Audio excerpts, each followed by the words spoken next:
Go live. Go There you live. go. Awesome. Thank you very much, Tom. No problems, my dude.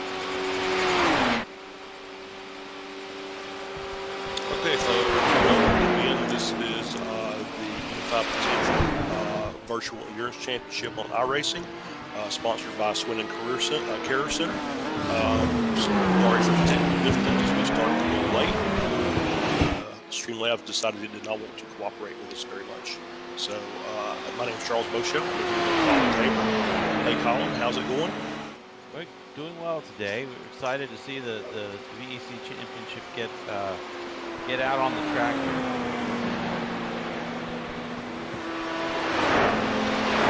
So our little issues. Yes. Working on the paint down, which is the entire reason for this afternoon. So I'm really excited to have you guys all here. So let's fill everybody in. The LMP1 cars are completing lap 2 of the 3.5-hour race. Garage 69, Tobias Cantor, is in the lead, followed very closely by Fuga Sim Sport LMP1 with Rick Berbison behind the wheel. In third is MJR Racing with Tobias Maskey. Exile Virtual Motorsports, Henry Handy is in fourth. Inner Name Here Racing with Greg Nair is in fifth. And Robin Zitfel and MJR Racing is in P6. So this is for those who are not familiar, this is just a prelude testing race. We're testing out what the drivers get some time behind the wheel with their cars, as well as the broadcasters working all the technical issues out. It seems like they are many. So please forgive us. We are working to try and give you a good broadcast. Let's check down to the LMP2s. Quality Control Racing is in first in class, followed by Bro Sim Racing Red. We have Short Sim Racing Dawson Hess in third. Indy Autosport, Bro Sim Racing Red in 10th. And in the GTE class, we have Core Motorsports in first with Tiago Pereira. NJB Performance in second. SCCR by Delta Sport is in third. And as you can see, we've got the graphics are up and working now, so everything looks like, and I think we've got a ghost that's in here to help for us as we're getting all this worked out.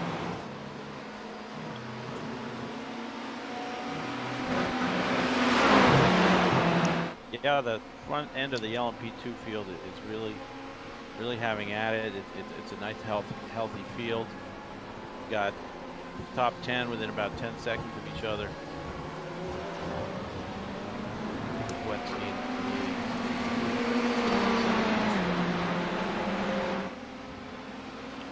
So far, checking through the session events, we've had one incident at the very start of the GTE class. It was a spin, a tap and a spin in this section right here, the Dunlop curves.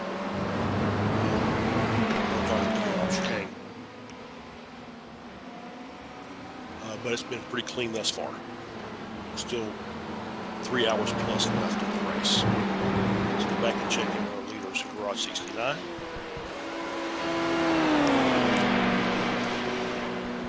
Looks like we've got about a 0.3 of a second gap between P1 and P2.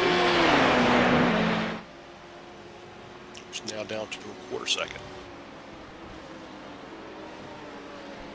If they're really racing at it hot and heavy, they can't imagine they'll keep this up for the full 3 hours, 3.5. But in endurance races, this is a sprint. Yes, as in three as pit endurance stops races go, this is a go well. sprint. So we've got a little sound check going on here, Colin. So all right. So if for the people who are watching the race, if you have comments about the sound quality, if it's too low, too high, please let us know on the Discord server. if you are in the Discord server.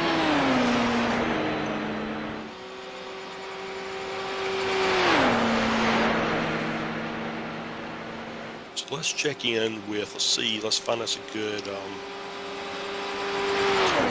type battle here. The P1 and P2 are doing a really good job. They've gapped P3 by about 5 seconds.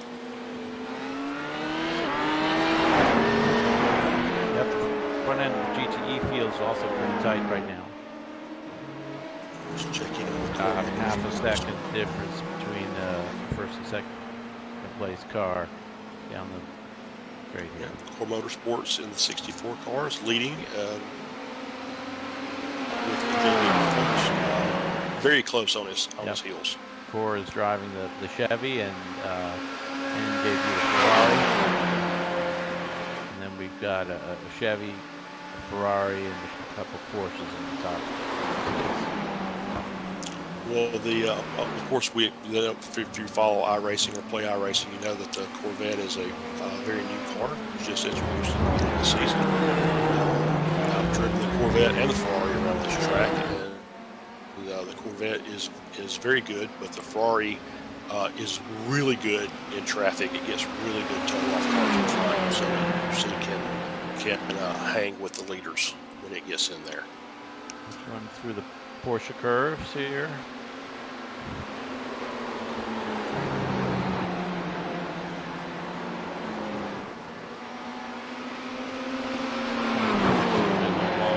To the end of the lap.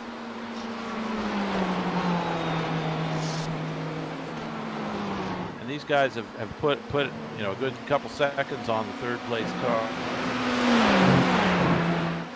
Onto the cliff. Check in with the LMP2s. Quality Control Racing is out to a pretty good lead, followed by Freaky Fast Racing Purple. Yeah, I want to say that it's a change in position. I thought someone else was second for a bit there. Yeah, I think Short Shift was, I'm sorry, was it Short Shift or Brosim Racing?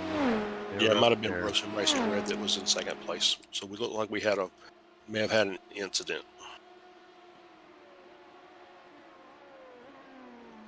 And there was, so we'll just go back and look and see what happened. Great.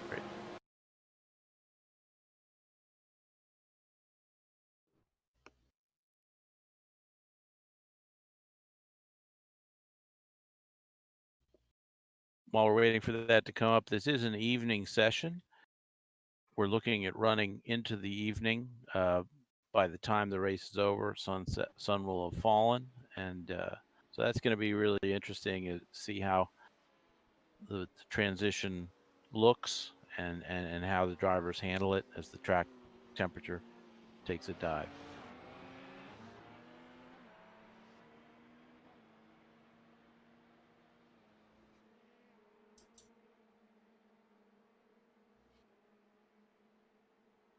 I don't think we've got that, so we'll have to see if we can get back to the leader.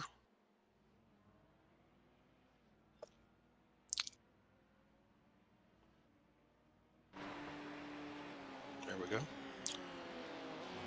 Looks like the leader's already found some backmarker traffic he's having to navigate. Or I think he just caught the back of the GTE field.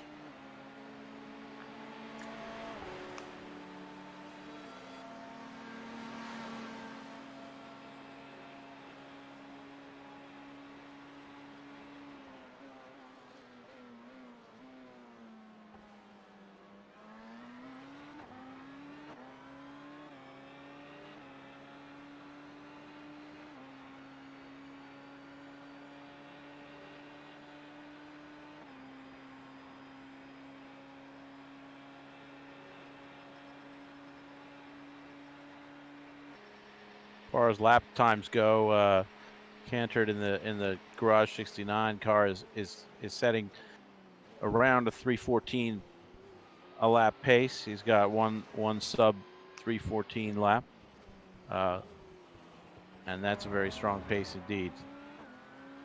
It's Yep. really And exciting to have the couple of them up front. They're now lapping another GTE event, yeah, looking at the last the lap third times, place car. both Garage 69 and Fuga Sport were within a tenth of each other. A little further back, MJR was within MJR and Exile were both within 3/10 of P1 as far as lap times. But they've got quite a bit of gap to make up. They're almost a minute behind the leader. Exciting times as they lap the front two GTEs as well. Everybody is intent on maintaining their race.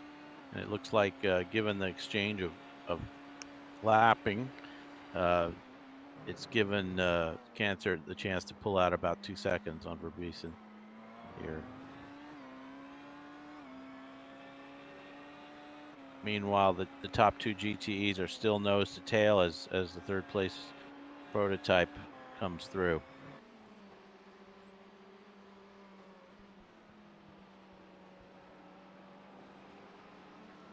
And as Really we're sitting nice here, judgment being shown here. It's nice to see everyone kind of taking care of each other.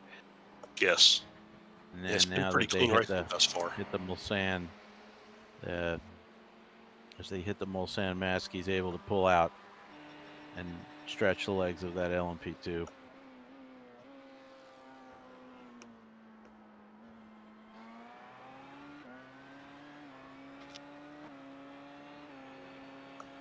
Meanwhile, the front end of the LMP2s is passing now. Also, the GTEs. Sorry, I got a little quiet there, Colin. I'm trying to work through some more technical issues. Yeah, that's no problem. We'll just keep commenting on what we're seeing and on screen and throughout the race. Right now, tracking the front LMP2 of Steve Wetstein in the Quality Control Racing LMP team. He's really just got just over a second on Christian Rumpelnick, who's driving the Freaky Fast Racing Purple. That's a fun team name. It is a fun team name. I'm looking for the purple on the car, but so far the wheels are bright pink. That's the closest I'm getting. But all good. It's a good look at paint scheme, though. It is. Yeah, it's really exciting with the new spec maps and so forth that's come in. How great the cars are starting to look. I was watching an interview with Dave Kamer the other day, who's the designer of iRacing and so many games before it. You know, he talked about the early days of his first sim, which was a game called Indy 500 on you know, probably an 8-bit PC. Who knows? I'm kind of reaching there, but it was, you know, certainly not 3D. It was all 2D, and you know, they progressed from that through obviously a whole string of titles. I got my start in IndyCar Racing 2, which was his IndyCar sim. After that came some more of the NASCAR sims, and you know, eventually the famous Grand Prix Legends, which many of us love who are old enough. Right. Not only to have an appreciation for the 1960s F1 scene that it depicted, but also old enough to remember when it was the only game in town. That was when we all kind of started racing head-to-head on V.E.C back in the day, and that led pretty directly to eventually the creation of iRacing. So Verbison in the Fuga Sport car just set a fast lap, 3:13.3.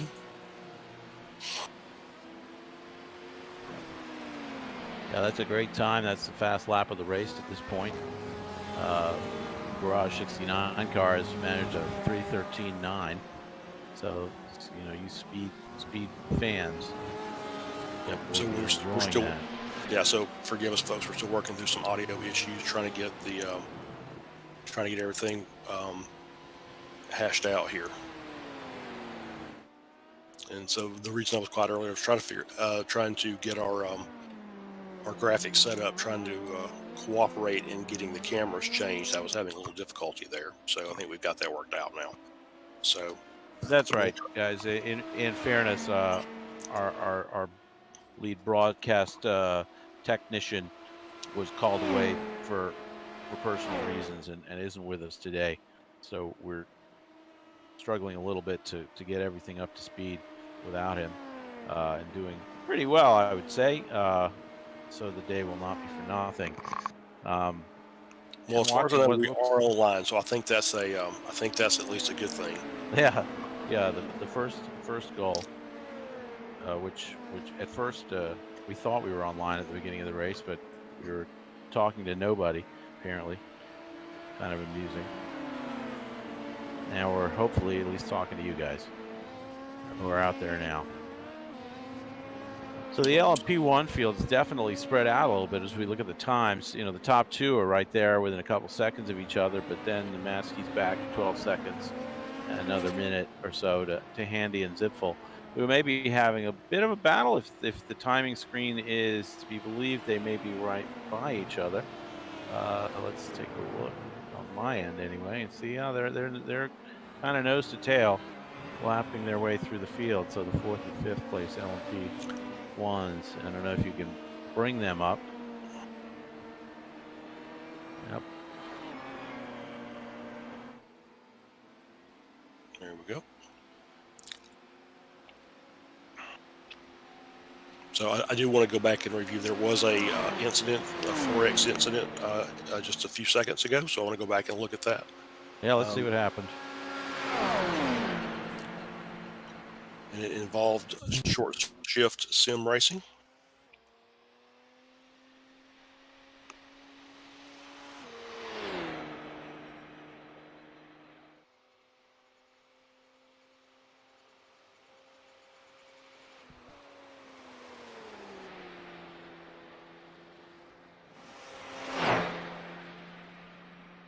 I'm not seeing anything yet. It looks pretty clean.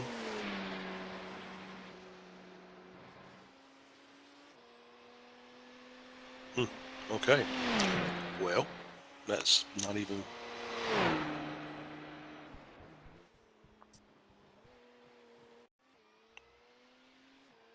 Okay. Still having those good technical gremlins. So we'll see if we can get back to live.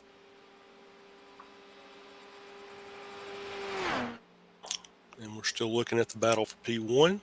Looks like the gap's now about a second and a half between Garage 69 and Fuga Sim Sport.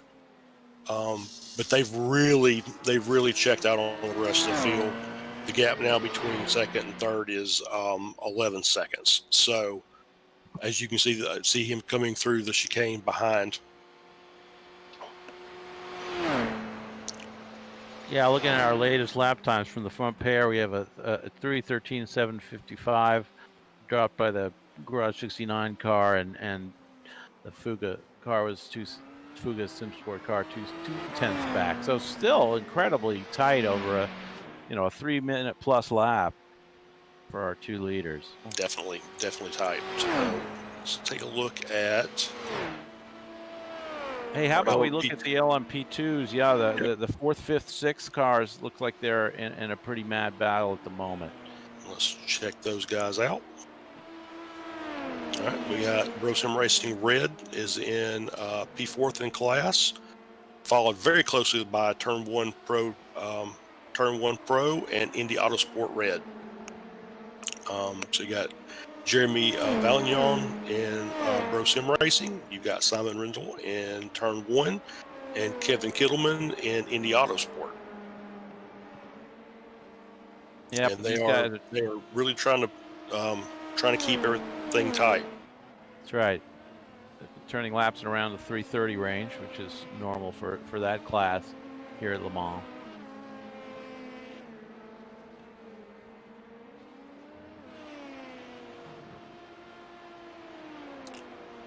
And let's not leave out, I've got another couple of cars that are that are trying to hang on to the tail of that with EVP Escuela Virtual Pilotos with Alberto Gazapo and Reaper Racing, Matthew Saunders.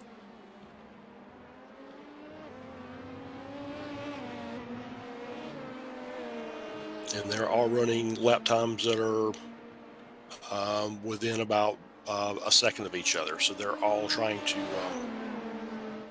battle.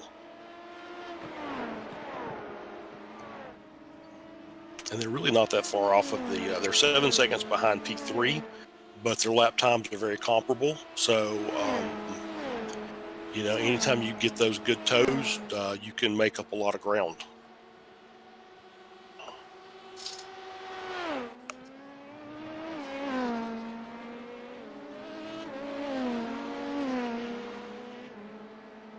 They're coming down into Mulsanne chicane number 1. So everybody got good exits coming through there.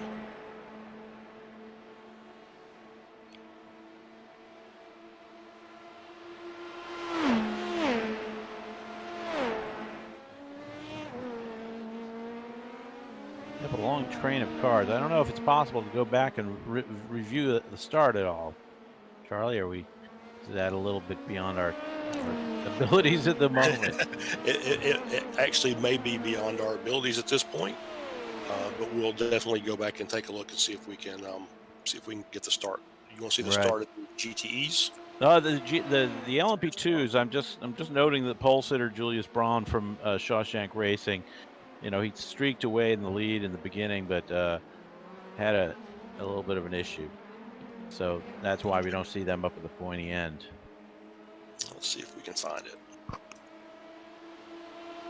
So really just the start.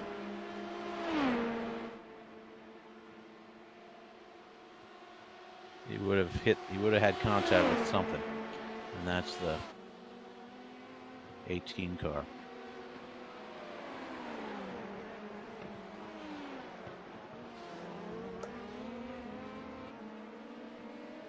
So because this is a practice event, we do have fast repairs available. So everybody, even if you get a tow, you can still get the car back and get it repaired and get back out there and make laps. So that's the whole goal for today. That's everybody's making laps, including the broadcasters. An exciting battle going on right here that we're watching.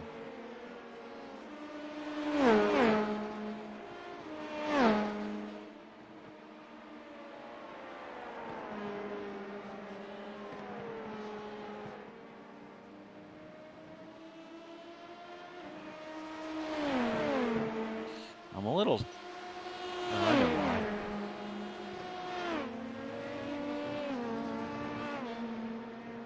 I was just saying I was a little surprised because I'm seeing different paint schemes on my screen, but I just realized that I had a snafu with my computer over the last 48 hours and had to rebuild everything. And Trading Paints is not even installed. Trading Paints. That'd be my issue. Here's the start. Yep, that's the GTEs. Is there a way to get to the LMP2s?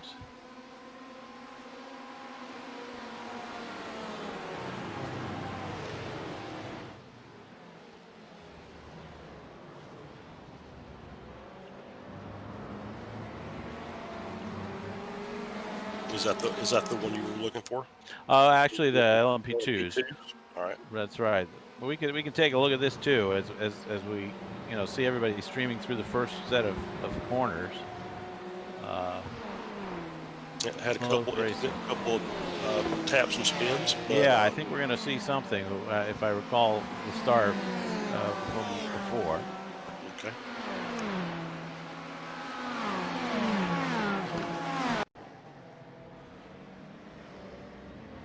This looks like the end of the first lap, or no? This is just the start. This is the start. Start of the GTEs, and you can see guys shooting there. out there. Yeah, I think there was some questions about when they were going to go, and a little bit of a scary moment, I'm sure, heading into the Dunlop. Couple cars wide there, and there we get somebody getting turned, it looks like. Yep, yep. And then there was the second one behind them.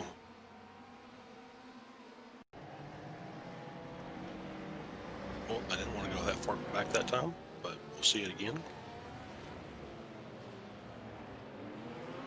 Yeah, look at all those cars backing up on the left and the right. I'm sure that was not fun for them.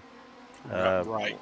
Essentially, you know, our front car acting as a little bit of a pace car, and then as we go into the the Dunlop curve, someone gets tagged, goes spinning, and then another unforced error, which took one other car with it near the back of the field. Right. Racing incidents, as far as I can see, Charlie, but Yep. I don't no see fun anything for the else guys involved. with the Shawshank LMP car.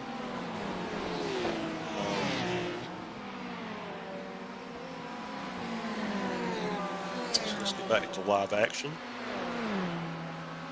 Yeah, the Shawshank car is in the LMP2 field, so maybe when we get another chance, let's catch up with the action for now and see how things are. Everything looks like it's status quo up front. Still got Garage 69 in the lead and Fuga Sim Sport second and a half back. Looks like MJR is. Oh, I'm sorry, that's not MJR. That's a lap down car. One of the LMP2s, I believe.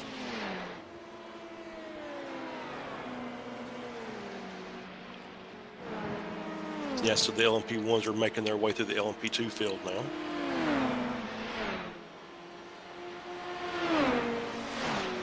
So I don't know about you, but for me, it's a little difficult to tell the audio apart from the LMP2s. But I'm sure we'll get a little better at it as we go.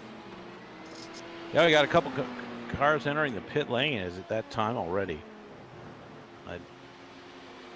We're on lap 11. 11 laps in. Yep, it's time for some of the cars to come in and get some fuel. Yep, so far it looks like on my timing screen we've got the third place MJR has come in. And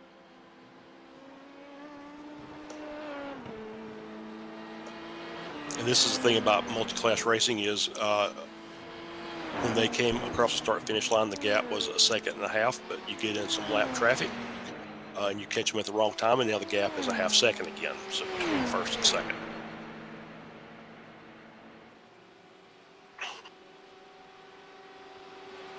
And they're coming up on that's actually they're coming up on the leading LMP2 car, Turn 1 Pro.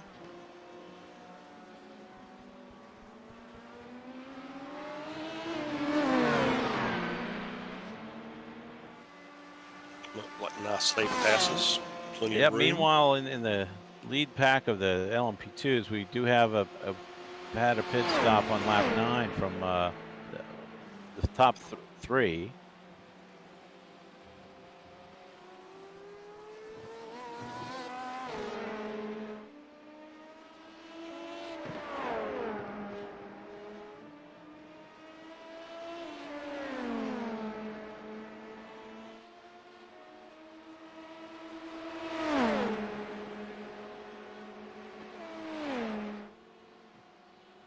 It's a good battle between Bro Sim Racing Red and EVP.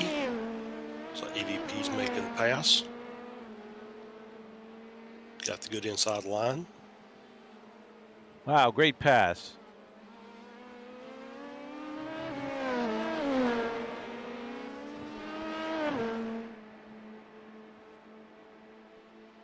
Also, my observation over here is that during the pit exchange, it looks like the third place car driven by Christian Rumpelnick has taken second place from Dawson Hess in, I believe, Legends Racing. Yep. So here's Freaky Fast Purple with Christian Rumpelnick in there. And the pass was against Short Shift. And that was for P3 in class. Yeah. And they are, that's okay. Yeah. That's all right. And they're hot on the heels of quality control. Oh, I It's think like you're a right. I think that's the way to pronounce that, right? It's a play on the name quality. correct. Quality. Well, that's what I was hoping anyway, so that's why I Yeah, said right? it. Yeah. So let's get back to the LMP2 leader, um, Simon Rendell in turn 1 pro. And it looks like he's coming in for his pit stop. Yeah, he looks like he managed to get an extra lap on everybody. I don't know if he maybe stopped early. I don't think so, though. It doesn't appear so. It looks like he just was able to squeeze out the extra lap either by doing a lot of following or just managing the fuel a little better.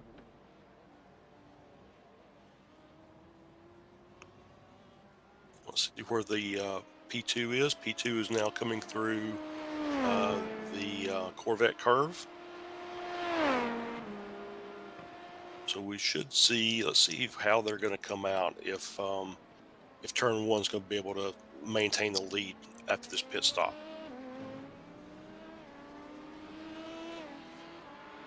Seem Still sitting in the unlikely, pit. right? Still sitting in the pits, and there Here goes comes the top three. Yeah, sweeping by into the Dunlop curves.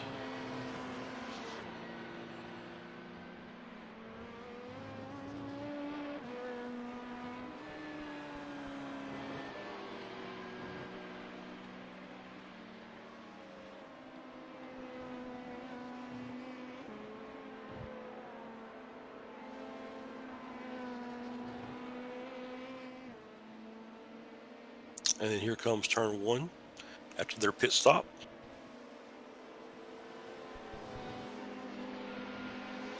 And then there is P5, Bro Sim Racing Red.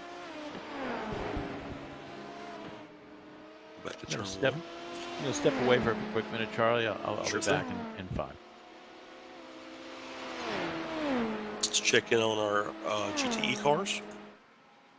So we have Core Motorsports in the lead, NJB Performance in second, Century Sim Racing in third.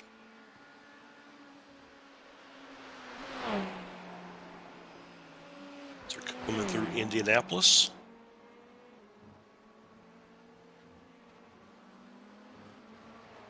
Take a real wide line through out of there, in through Arnage. Have another fastest lap by Lockie Brown, 3:12.6.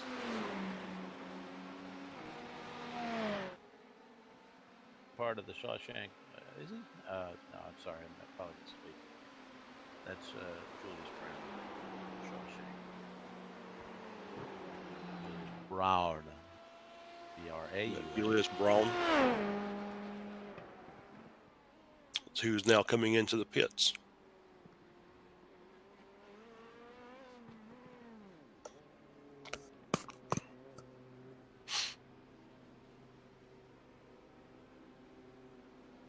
Let's check in on some of our other cars that we may have not have mentioned today. We'll be in the GTE class. We've got Slow Motion Green, driven by Bjorn Arnslag. Is in P4 in class. Hexa Racing Team Purple.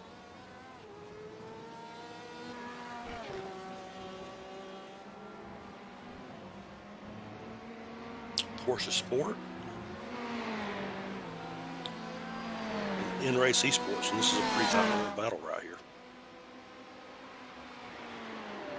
And Shawshank is in the pits now.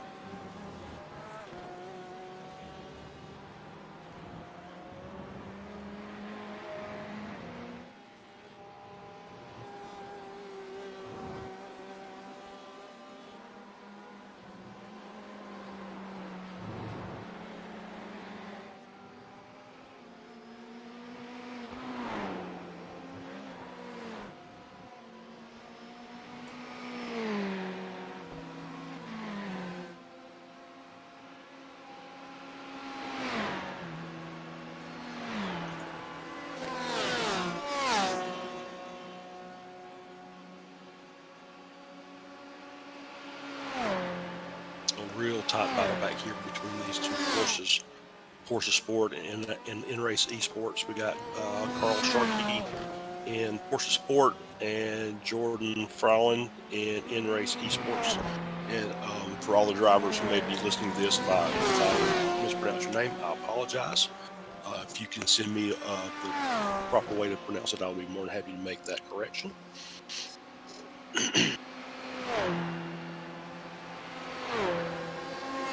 Those two horses are just staying nose to tail. Like in race, maybe just be stretching his fuel, just kind of riding around, not really pushing the issue.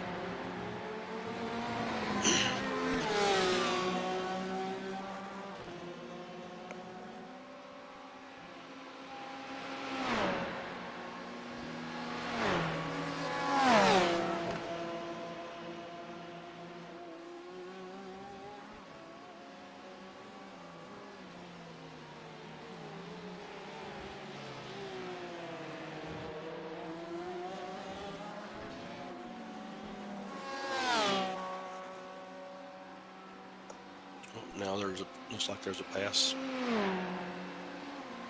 by in race. Side-by-side battle with some faster traffic behind. It's gonna make things very interesting.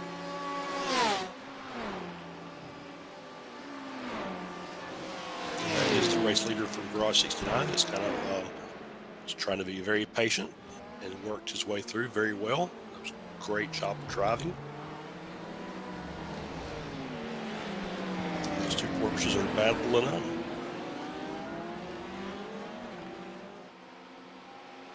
We got P2 and P3.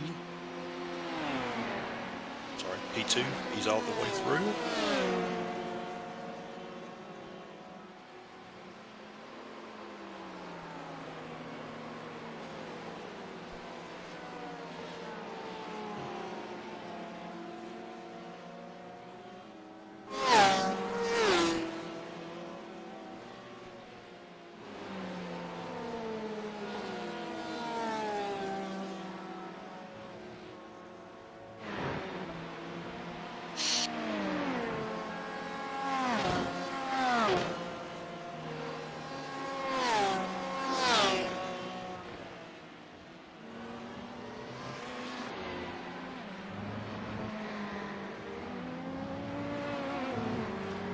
Lots of curve there. It's coming through the Forge gang.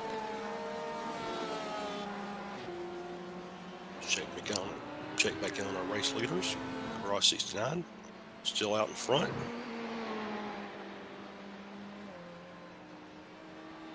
Through to Sim Sports now 2.9 seconds behind.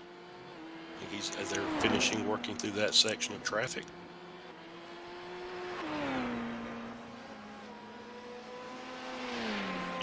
He's clear from there. Looks like he's got some open track ahead now. See if he can close that gap back up. He's 3.5 seconds back.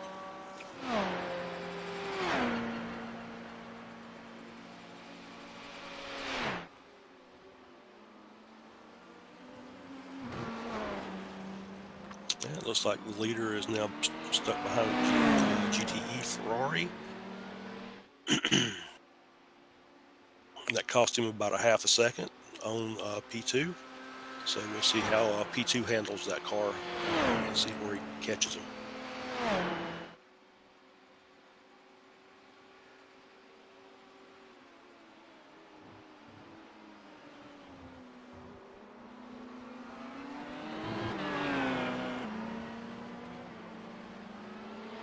So the leader passing a Corvette.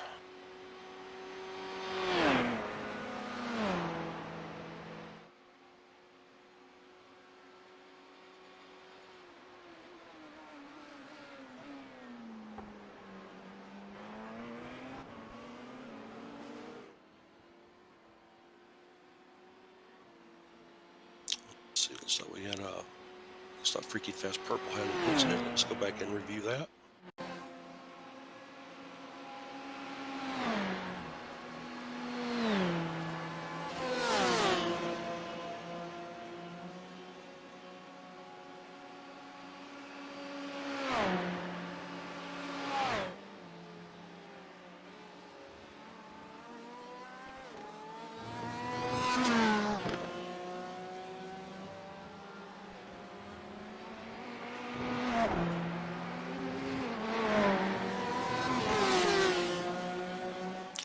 really see anything. I think our replay system is not working very well.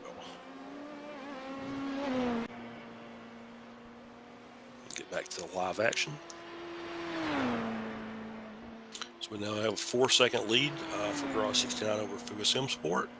So let's check in on our LMP2 class. Quality Control Racing is in the lead. And they've got about a 3-second gap on short shift sim racing.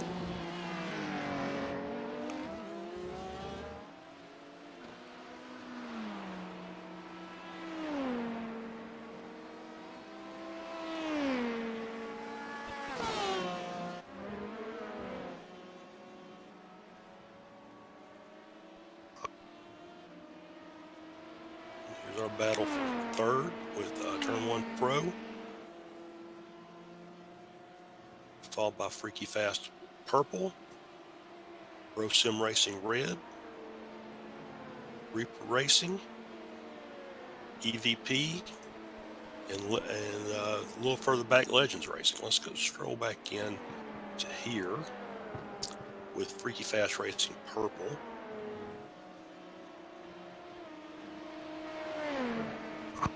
Trying to gain on Turn 1 Pro. Let's watch this battle right here. This seems to be some of the best racing on the track at this point in time.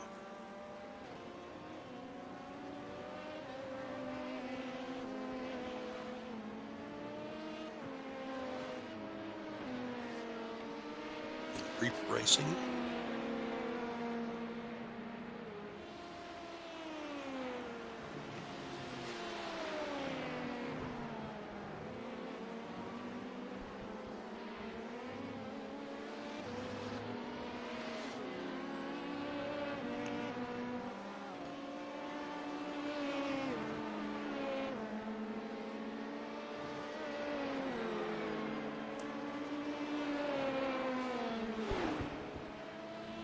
Through the double curves, getting on to the Mulsanne straight. Reaper Racing with about a pretty tight gap with this within a second.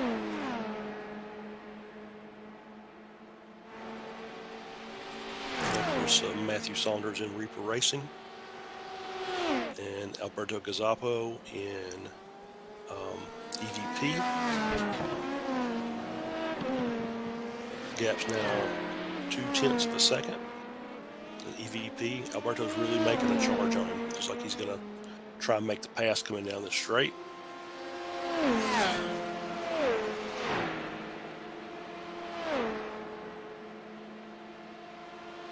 Dive down to the inside.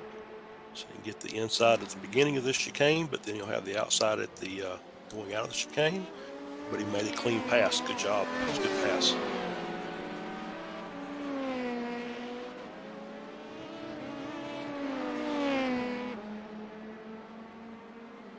See if now that Reaper is in the back, if he can get the toe and maybe make another move to get that spot back.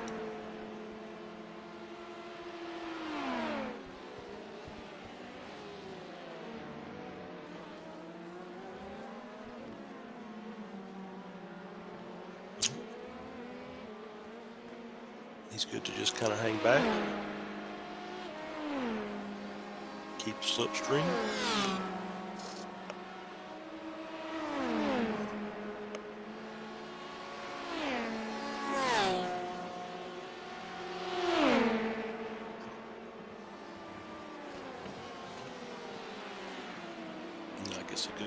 A good dive inside of Indianapolis. He's back in front. He's in P6 in class. EVP is not done with that yet. They look like they want to try and make a comeback on that. So we'll see what happens as they head down out of Arnage, down to go through the Porsche curves. Now they've got a little lap traffic in front they're going to have to deal with.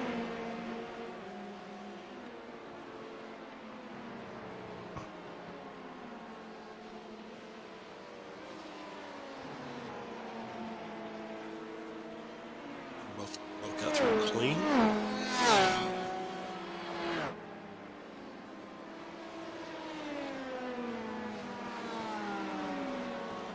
Charlie. That was some pretty exciting racing there. Yeah, it really was. Nice These to guys see are a really clean battling pass. hard, but they're battling clean, which is what we want to see. That's right.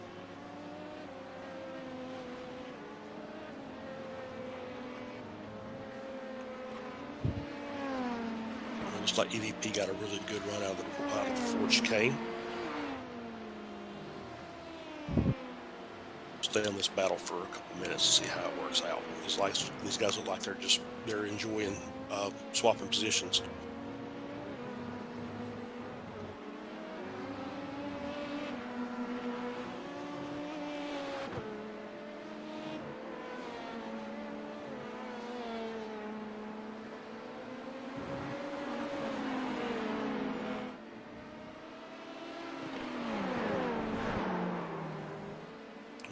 I saw some tire smoke there. It's like a little tire smoke from the, I think that's an LMP1 behind them. That's right. Mark Bow, Yep. 5th place. Yep. Was going to wait till the end of the straight. He had the toe. He's going to jump out, take the inside at the beginning of the chicane. See if he can. See if he pulls it off. Didn't quite make it that time. Okay. And now the LP1's right on them. Let's see how they handle that. It looks like they've moved over to the right, let him through. Still a pretty good toe going on, but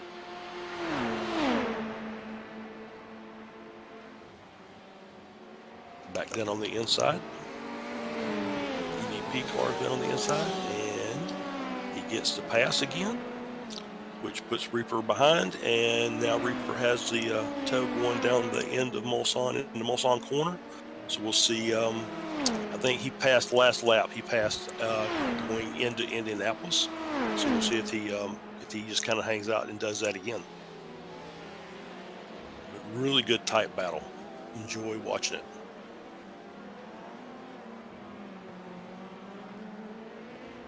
Everything's nice and clean through Mulsanne on corner.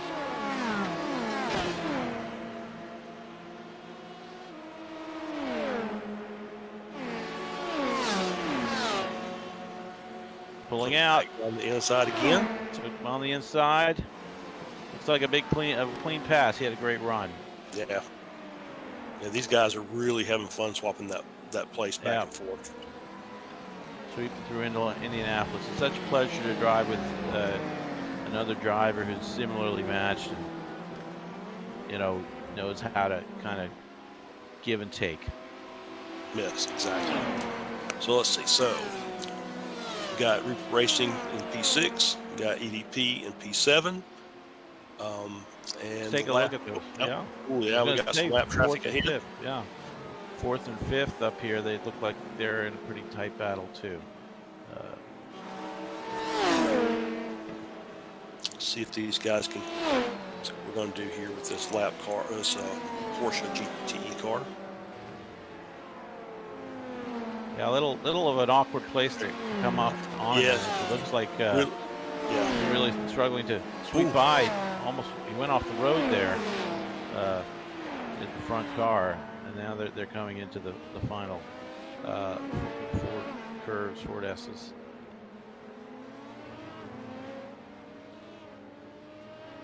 Very Crowd's tight. really enjoying this race. Clearly a pre-COVID in our little virtual world here. Right. With the capacity crowd.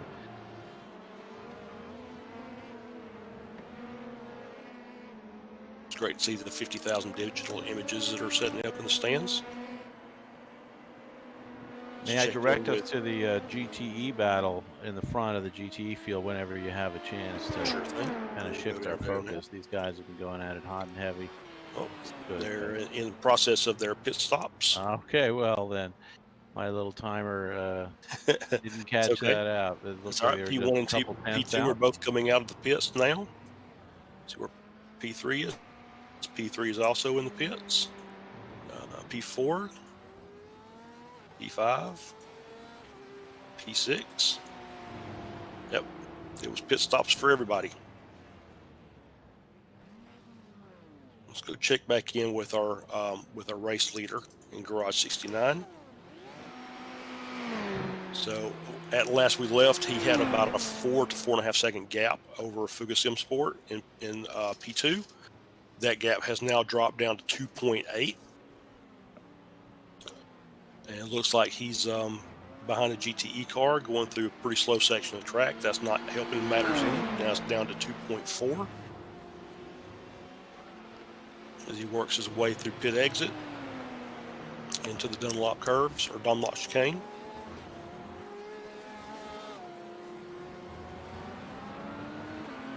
Very nice GTE, went wide, giving plenty of room. Yeah, it's nice to see them, watching out for the overall leader that way. You never know when you're gonna see that or not. Yeah, and I think most of these GTE cars have just came out of the pit, so they're fully loaded with fuel. So they're not going to be at maximum performance, full load of fuel and probably cold tires. He's managed to work his way well through that lap traffic. He's got a 3.2 second gap now to P2.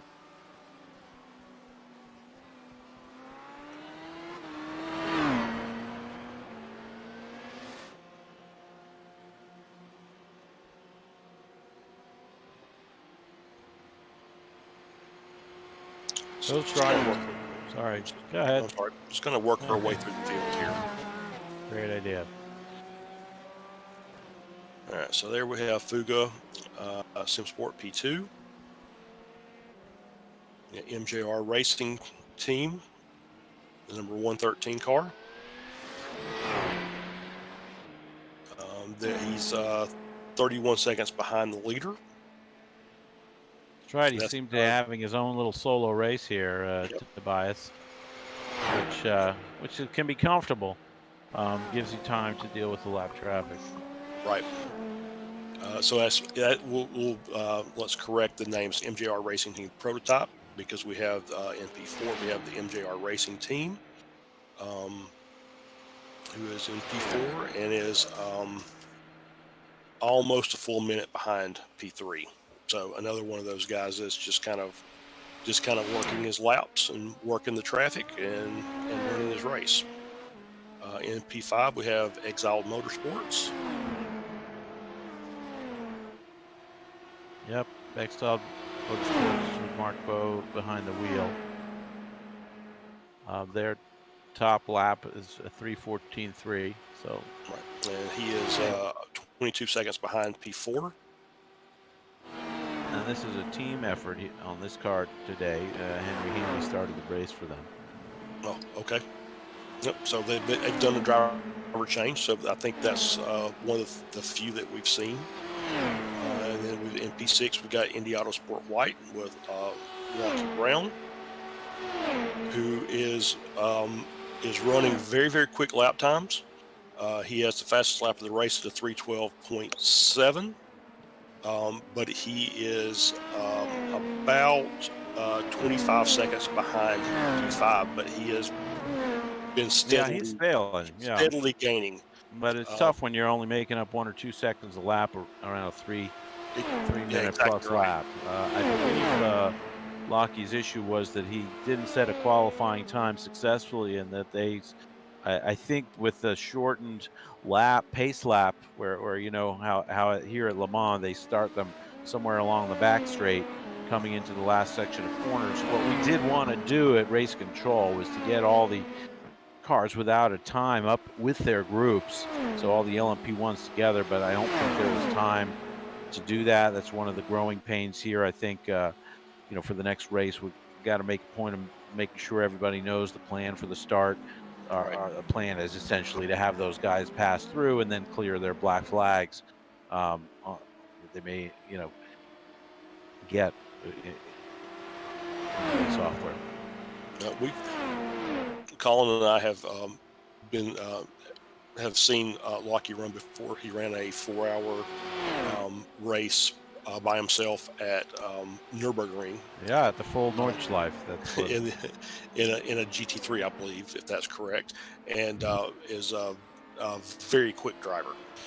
I believe he was. I believe he won that race, if I'm not mistaken. He should have if he He didn't. he, That's he for led a sure. lot of Yeah, the race. that's a So part of the race we saw. And then we have one more entry, I think, in the LMP class. We have enter name here racing, which looks like they forgot to enter their name in the start field because they're running 15 laps down. yeah, Shown 15 laps down. yeah. So apparently they've had either they said that we've had enough practice, or they had issues that we did not get a chance to see. Yeah. So let's go into our LMP2 class. Short shift sim racing is being shown as P1 because I believe quality control is now entering the pits. So there's a change for class lead. That's right. We see the 8 car in the pits as So now the Turn 1 48 Pro sweeps takes by over into second. P2.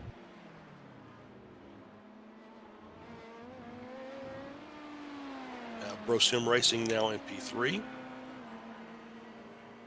Yeah, the Turn 1 Pro team is listed as Pro Divers. I don't know if that's a typo or they really enjoy underwater They may recreation. enjoy underwater excursions. I don't know, but I didn't say that only because I didn't know for sure, and I didn't clarify it before the broadcast. So I just said we'll Oh, just call them Turn 1 Pro, and we'll avoid that.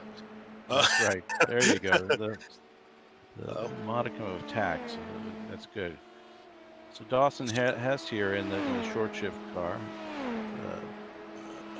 Well, who are we focused on now? Sorry, I can't tell. It's one thing we well, might want to add here okay, there we go. All is right, a sorry, I had a little lag there. Sorry about that. So Brosim Racing Red, who is in P3 in class now in the LMP2 class, followed by EVP. Um, yeah, those are our guys Still that very close who are racing. still having that big Reaper's battle. right there behind them. They're 4th and 5th, and Reaper and And now 6th. Indy Autosport Red has joined that little party. So now we've got the battle from 3rd to 6th is within Within shot, that's for sure. 2 to, Yep. let's see. Yeah, like 2.5 second gap between P3 and P6. Let's go back up to the front of this group and we'll kind of watch them for a minute. We'll leave this very tight. See if there's going to be a pass made. EVP has doing a good job of making passes, especially down Mulsanne. Very clean through Mulsanne corner. Good line coming out.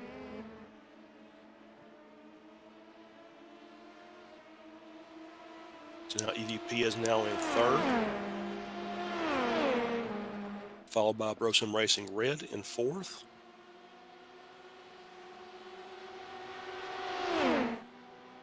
And then just behind, you can see Indy Auto Sport Red and Reaper Racing making the pass. Just the TV camera turned but he did complete the pass cleanly. So Reaper Racing now is in P5, Indy Auto Sport Red in P6. Very tight battle between these 4 cars. And tightening looks like it to be tightening up even more.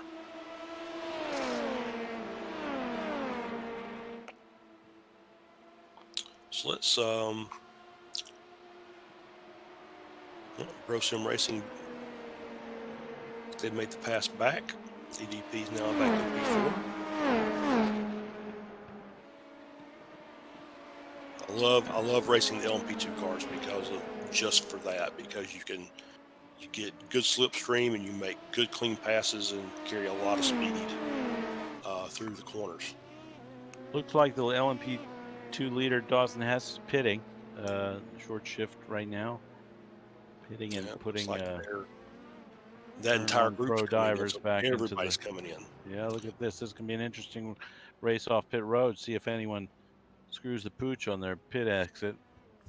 So let's look at, all right, so P7 is Freaky Fast Racing Purple, and he is coming down to Indianapolis now. So I think that these guys should make their way out. So we'll just kind of keep an eye on them, see where everybody's going to fall out here. Yeah, that's exciting. Pit road races. Pit road races.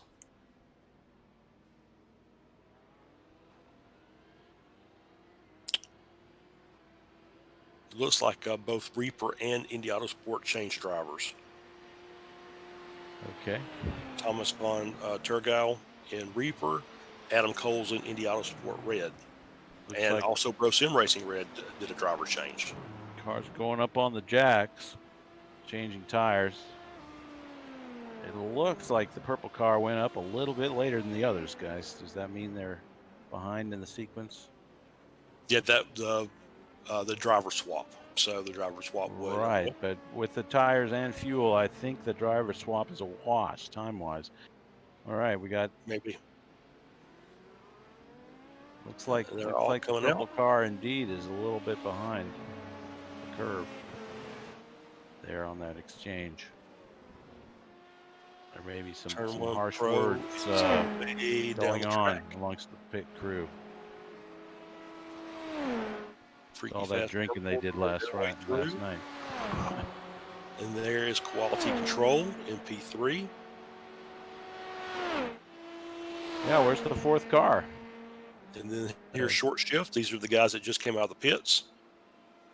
Yeah, the fourth car seems to be missing in action out of the four that went into the pits.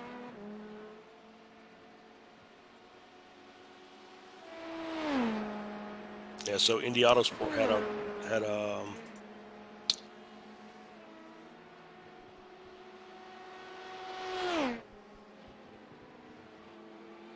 yeah, there's a little bit of a gap now between the cars.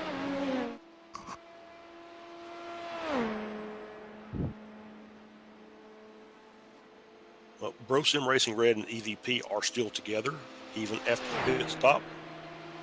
Yeah, still a tight race there, Charlie. Now EVP down to the inside again to make this pass. Meanwhile, Reaper Racing definitely got the worst of that exchange.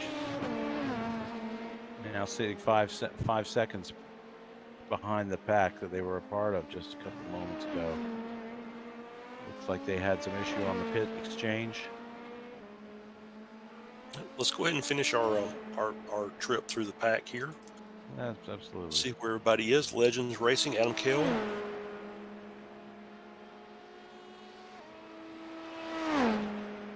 Be working his way down to the end of Mulsanne. Then Shawshank Racing V.E.C.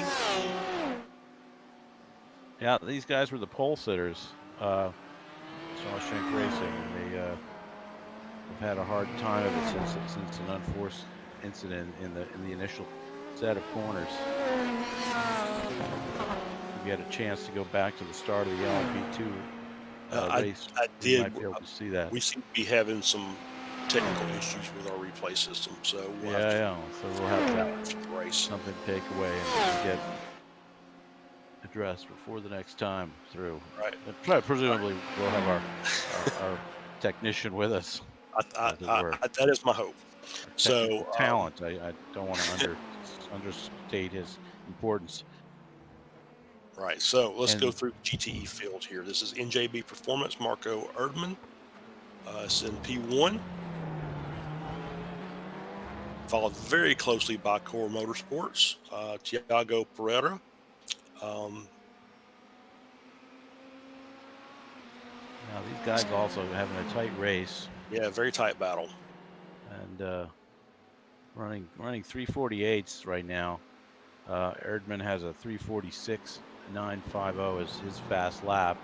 But the Core Motorsports car lays claim to the fast lap of the race in this class with a 346.210. Set by Tiago Pereira on lap 11. P3 in the class is Century Sim Racing, Andy Archer in the RSR.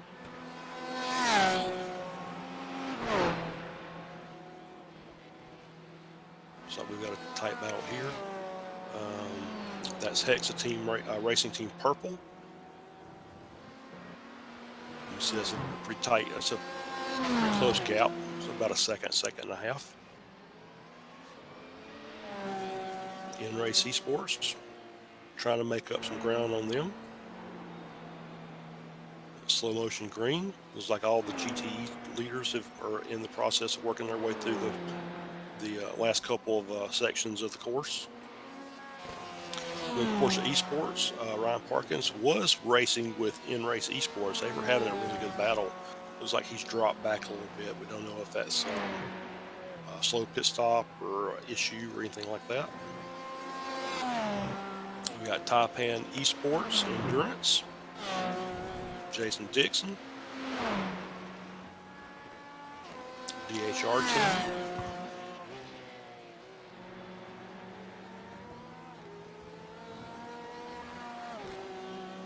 That's in P9. And then we've got Quality Control Racing GT-AM car. Richard Watkins is in P10 in class. The Bro Sim Racing GT car, Nils Core. SCCR by Delta Sport is in P12. Yeah, it's great that 10 of the top 12 there are on the same lap. Right. So a good fight in GTE. So I don't want to leave out. We talked about Intername here racing. I don't want to leave out Apex Tech Racing. Drew Williams behind the wheel. He is 8 laps down. So apparently they've either had issues or maybe they're. I know one of the teams was going to run several different drivers to just get practice in. So they may be doing driver changes every time they go into the pits. So I'm not really sure. But they're still out on the track. They're making laps, and that's what's important. Yeah, I will tell you. I can look at their lap trace, and Drew has been in the car since lap 5. But we all had 2 drivers in the laps before that. I think everyone just giving the car a dry run, and not worrying where they finish. Time in the car and on the course. So far, a pretty clean race. We haven't had any race incidents reported officially as far as penalties, which is nice to see. It is nice. Just kind of having their fun out on track. Yeah, really, we've only had, I think, just a couple issues at the start, which is usually where it happens. If we're being honest about iRacing, we normally see the majority of our issues at the start of the race in the first lap. And the Dunlop chicane is notorious for having taps and spins. So we just had a couple, I think, in the GTE class. I think everybody else came through there pretty clean. So leader is still leader is now Fuga Sim Sport. It looks like that maybe Garage 69 has pitted. Yep, they're showing in the pits. They are in the pits. Lap 22, but so the Race Labs app shows me they both had pitted. Do you want to maybe either one of them on track? Let's see. Or are they both in the pits? Is that what we're seeing? No, Fuga's on the track, and it looks like there's been a change of driver for Fuga. I'm going to probably butcher this name, but Mike Wiskopsiker in the car. That's probably better than I could have done. So we're going to have to, get some pointers on the phonetics on some of these names. They are in the lead at this point, and maybe we can sort of try and figure out what happened in there. Did we get a miscue from the Garage 69 car? So it looks like that Garage 69 has pitted. Yeah, they're in the pits. They pitted again. So they pitted on lap 22 and then again on lap 23. And maybe an issue. Yep. I'm going to try and track it down here, see if I can follow them around on lap 22. And they are still sitting in the pits. So something must have happened there.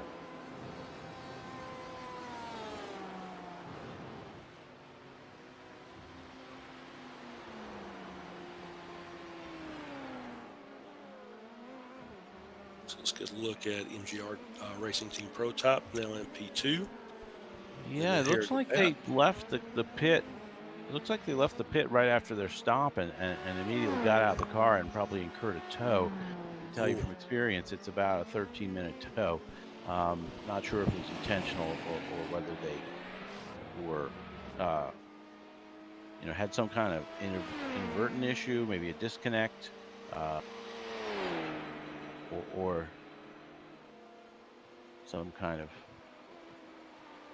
simply someone decided they'd had enough. Maybe that's what it Again, was. it's a practice race, so no Right. point to take here today. Just a chance to get a dry run and for us to see the cars on track, which has been a great experience so far. Let's see.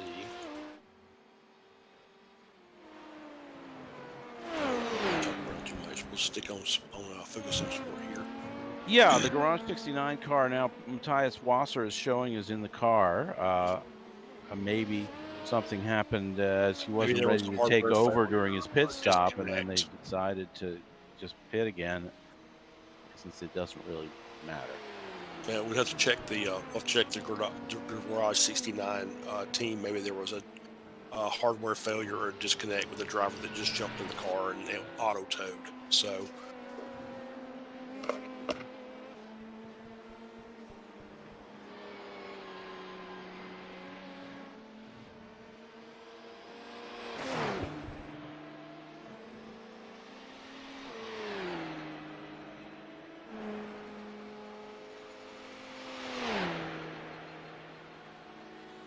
So I will say that our friend Lucky Brown is now in P3.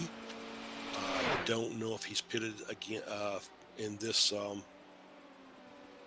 this time, but with the driver changes that the other guys are doing, it's giving him a little chance to make up some ground. He's only 56 seconds out of P1. Yeah, I can imagine he's probably making some good time.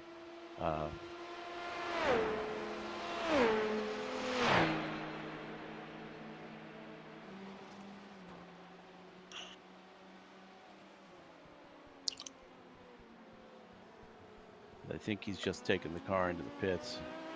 Oh, there's probably his pit stop. I think he's just a lap or two behind sequence because of the slow start. Yep, let's drop him down to P4. And counting, perhaps.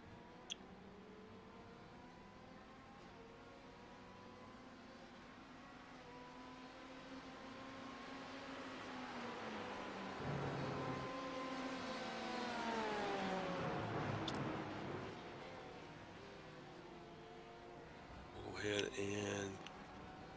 and there he comes out, and let's see, we'll check his gap. Drop back down to P5. He's going to be at least 2 minutes behind. It's like 2:01. And he spun on cold tires. Too much curb on entry. Just brought the car around. Happens so easily with the LMP2s on cold tires. But no damage done. Just point it back in the right direction and mash the loud pedal.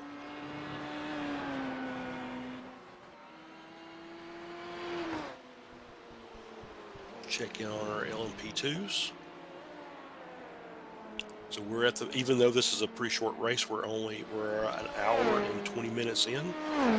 We're starting to get some good gaps and not much front to back battles at this point. So we just kind of bounce through the field and see. Yeah, the freaky fast racing purple machine though is in the lead now, if I'm not mistaken, which is correct. A change, right? Class.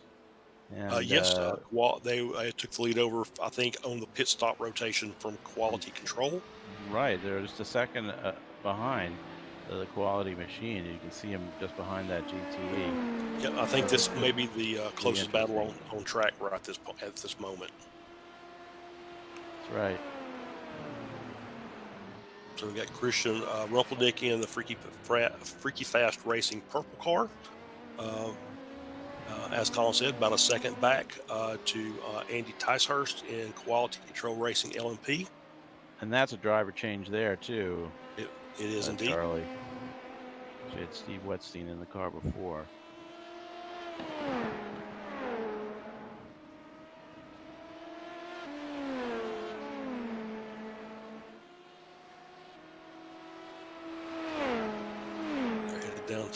Headed down the Mulsanne straight. We'll see if that he's just under a second. He's at 8 tenths or 9 tenths now. So we'll see if he gets a little bit of a toe and can make up that ground and tighten that battle up. To come through the Mulsanne chicane, like a pretty good exit by Freaky Fast. Gap has managed to. It's now at 8 tenths of a second. He will be getting a toe now at this point. And it will start tightening that battle up as they go through Mulsanne number 2.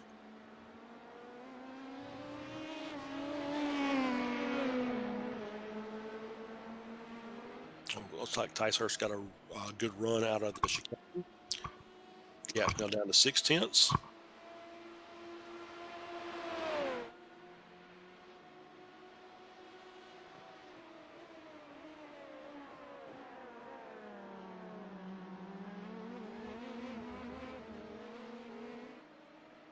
Oh, here we go. Now the gap is 6 tenths of a second. Ticehurst is really trying to stay in that slipstream. Try and get as much of that toe as he can get. Yeah, I think they're a little on the far side for a pass this time. Yeah, I don't think there's going to be a pass through Indianapolis, but he has tightened it up now. It's under half a second as they come out of Indianapolis and head into Arnage.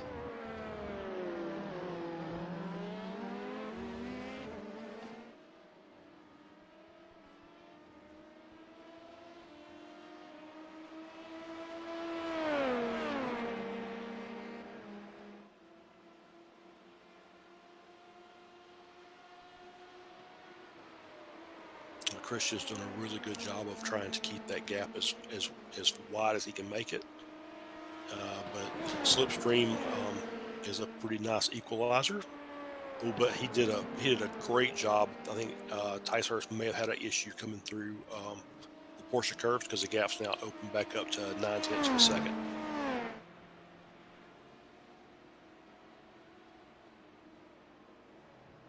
Almost looked like a fake pit stop there, but I think it's normal for them to kind of try and cut across that curve that way. Yeah, they really want to take that wide entry into that chicane. And Rumpeldick's now stretched that gap back out.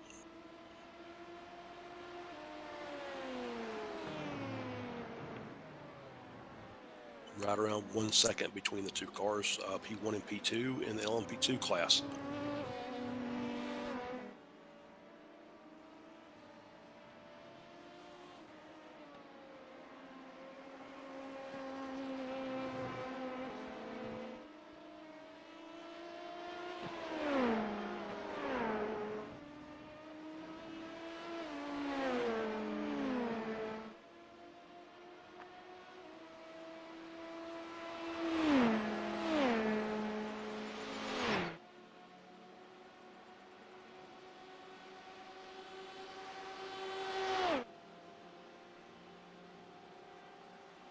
Really nip and tuck from these two guys. Looking at my my sector analysis from Ray's Labs, Rumpelnick pulled out 2 tenths in the first sector, and then Ticehurst clawed back 3 tenths in the second sector. So, and the gap is now just over a half a second. And we got an LMP1 really coming through to make things contact. interesting here.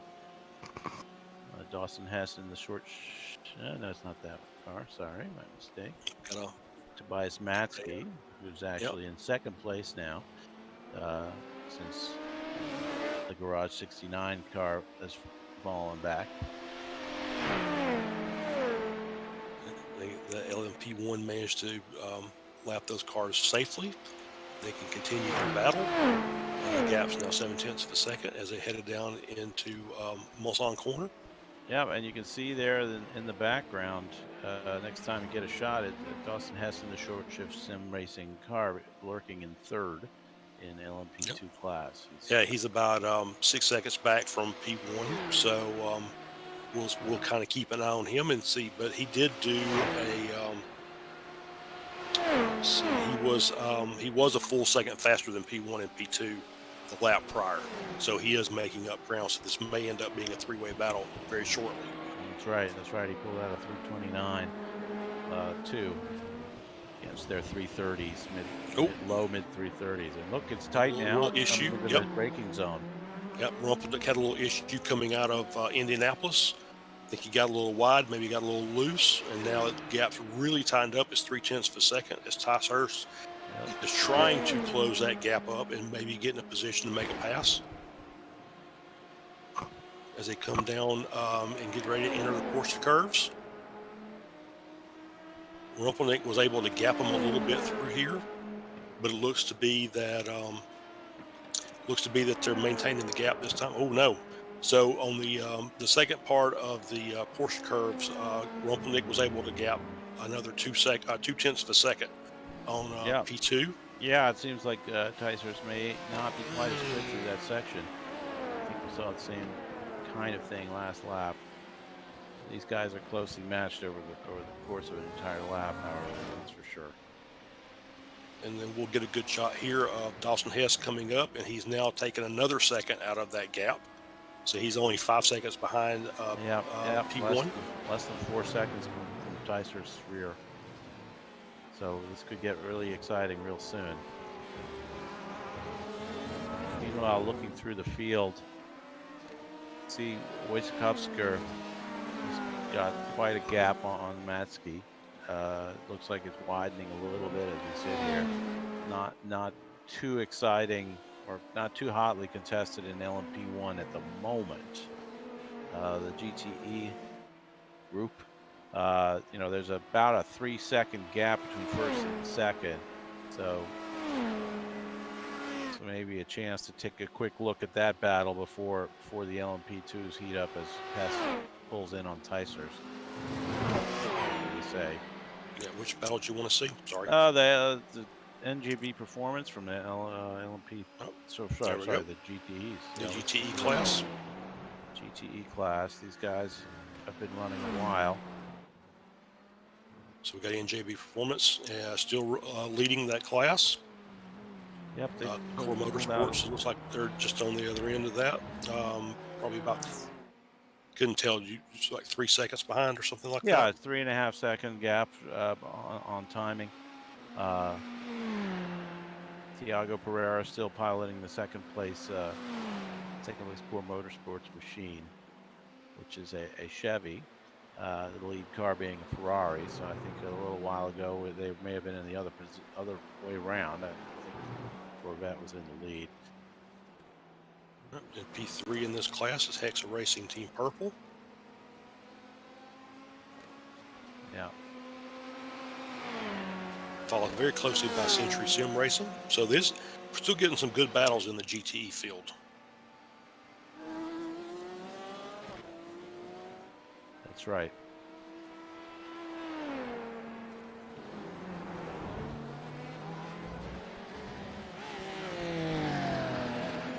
Got a top battle here.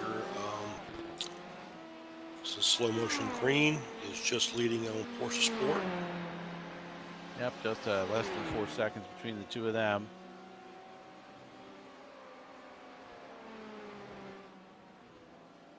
Then we have Taipan Esports Endurance and DHR team. They appear to be, as well as Quality Control Racing GTM, they seem to be having their own race right now. They seem to be a pretty good gap between those cars. That's right. Maybe time to check back in on our LMP2s, Charlie, as I think Hess is beginning to really close in. So now we got still got Freaky Fast Racing Purple in the lead, working his way through the Porsche curves. Ooh, that is not the place that you want to pass a GTE car. coming through the Porsche curves. And look at this, And just now tightened it right is, up now. oh, Just a couple yeah, tenths between Ticehurst and Rumpelnick.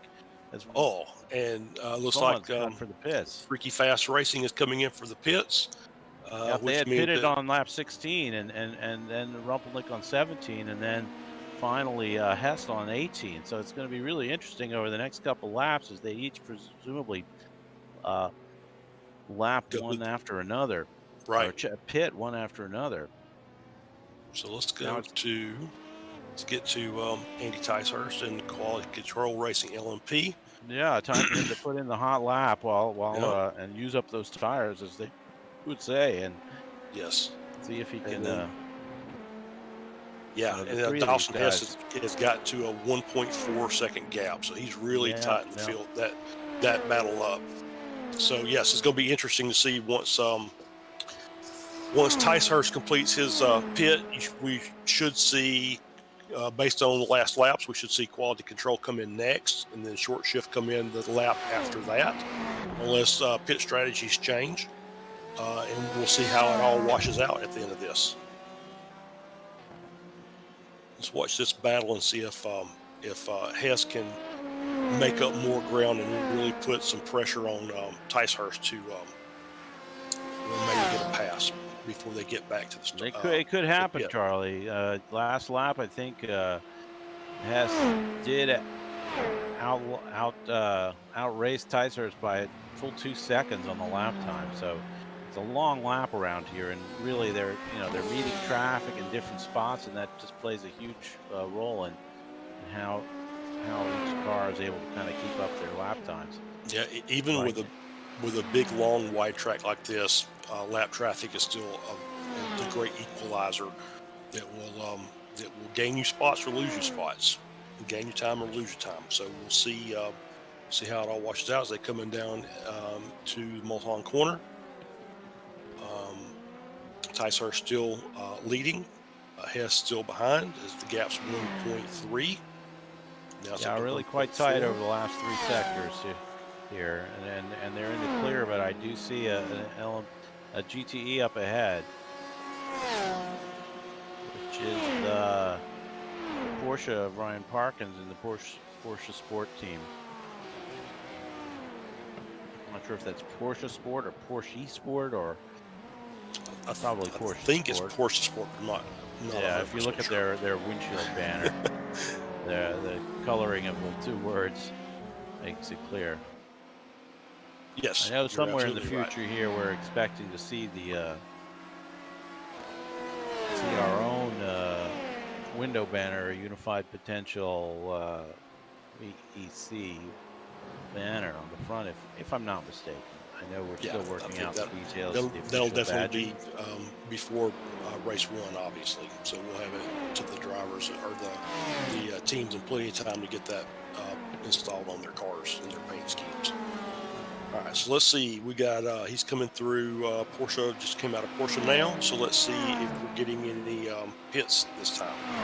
As Ticehurst is coming down the pit entry, and he is making that pit stop.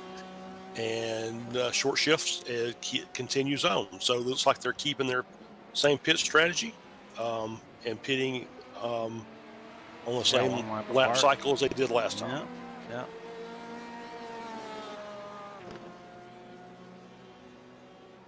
So we'll keep an eye on. Let's go find Freaky Fast, and we'll see where he is. He just came through Indianapolis and head down to Arnage. So we'll see. We'll just kind of keep an eye on him, and we'll see how this battle comes out as Quality finishes up their pit stop and exits out. We'll see what the gap looks like. As he comes up, he's got a little lap traffic to deal with.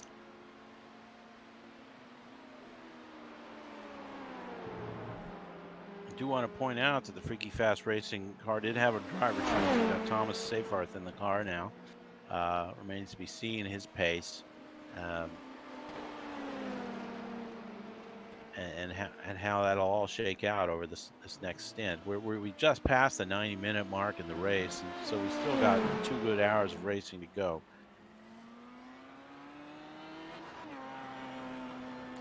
just coming onto the front straight is Seyfarth, pretty fast. And Kowalski is already out. So they were able to give themselves a really good gap. They did not change drivers. So Yeah, I think maybe that's it, huh? I think as we review this tomorrow, we'll check and we'll do some timings and see what the laps look like when they're doing driver changes and when they're not, and uh, fuel and tires and all that stuff. Yeah, And maybe we'll have a someone better didn't take idea. tires. I would hypothesize that the quality car may not have taken tires. Not sure how realistic it is to double stint in the LMP2 around Le Mans. The sun is going down, so Yeah, it'll be a lot easier as it gets darker and the track cools. Um, I know I've raced the hour IMSA ILMS series here in the night, and you can easily do the 1 hour. Um, so it's a full fuel run and a partial fuel run yeah. without a tire change.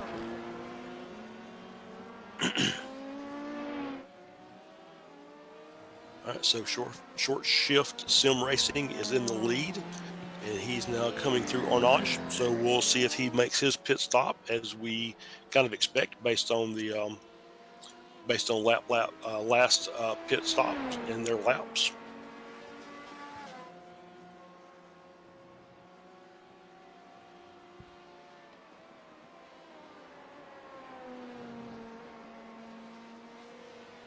Appears to have some nice clean racetrack in front of him. Doesn't look like he's has any back markers to deal with.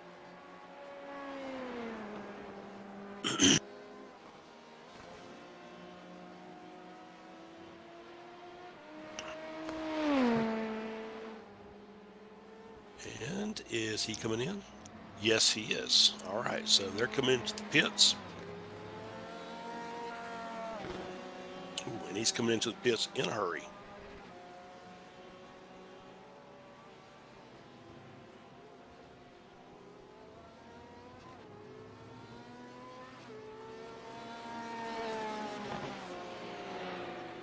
So let's see where quality control is. They are battling a little lap traffic. Yeah, that's Coming down another through LMP2 Indianapolis. car, another lap down, apparently. That is actually Sim Racing Red, and it was actually a pass for position. Yeah, technically they are on the same lap. I just don't think they're on the same cycle. Sim Racing Red last pitted on lap 18, so I think they're due for their stop, as is Reaper Racing currently showing it. Good call, Colin, because they just came into the pits. That's Sim Racing Red coming into the pits now. And short shift is exiting the pits now, so it should be a very tight battle coming up through here. Looks like short shift is going to be in the lead, but he's going to have cold tires and a full tank, and A we'll see what happens. Nicer ride on his bumper, if these cars had bumpers. And Darian Roy of Exiled Motorsports sitting right behind them. That's an LMP1. He's fifth in LMP class.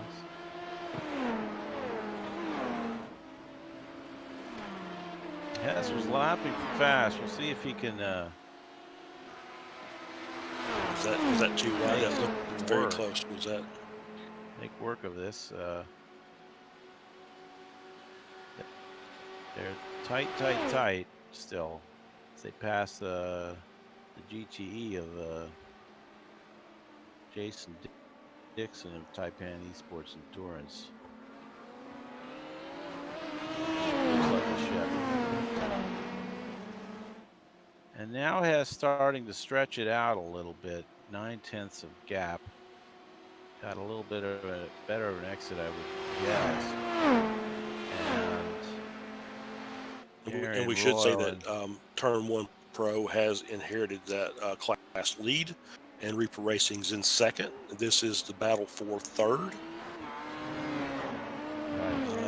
But Turn 1 Pro has about a 19-second lead on P2, and P2 is about another 19 seconds back to this battle here. Yeah, well, Turn One Pro is pitted on lap 20.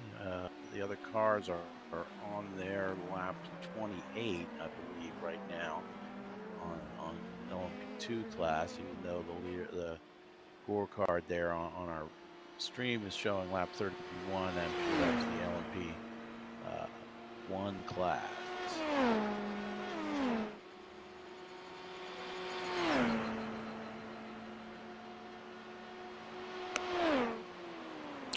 The battle graphics are here. Look at this. Nice. See that? Yeah. That's exciting. Well, it's showing it a 19-second gap, which I don't think is right. It's a 19-second gap to the lead, or to P2. So. Right. Okay.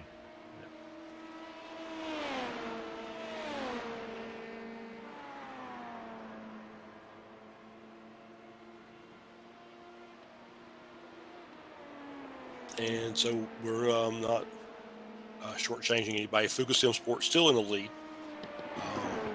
Has a 30-second lead over MJR Race Team Prototype. MJR Racing Team is in third. Indy Autosport White is in fourth. Exile Virtual Motorsports in P5, and Garage 69 is in P6. That's right. The garage car is back out on track with Matthias Wasser.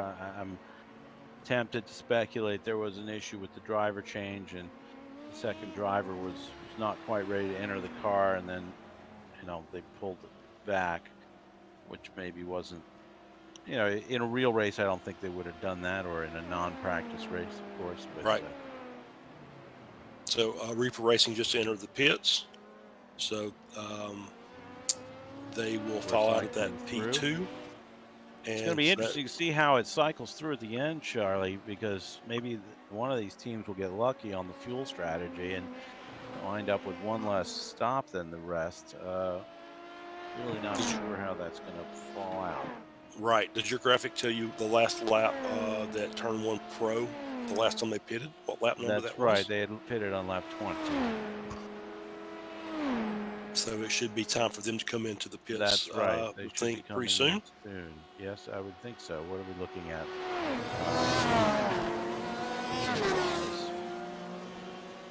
If I had to guess, it looks like the stints are about 9 or 10 laps. Turn 1 Pro now being piloted by Tom Held after Simon Rendell took the first set of stints. And he's got 38 seconds on Hess, but that's obviously going to disappear when he has to peel off to pit lane.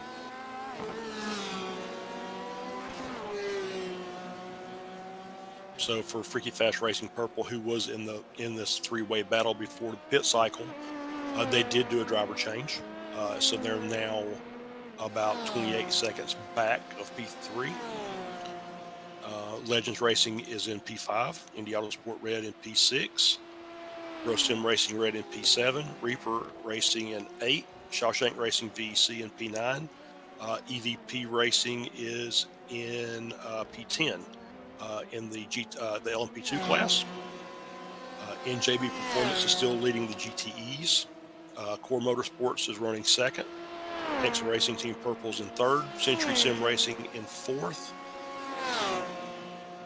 Porsche Sport in P5, N-Race in P6, Top Hand Esports in P7, DHR Team in P8, Quality Control Racing GT AM in P9, Slow Motion Green is in P10, Sim Racing GT in P11, and then we have 3 cars that are off or many laps behind. SSCR by Delta Sport, Apex Tech Racing in the LMP2 class, and Intername Here Racing in the LMP1 class. Those cars are all multiple laps down to the lead for their class.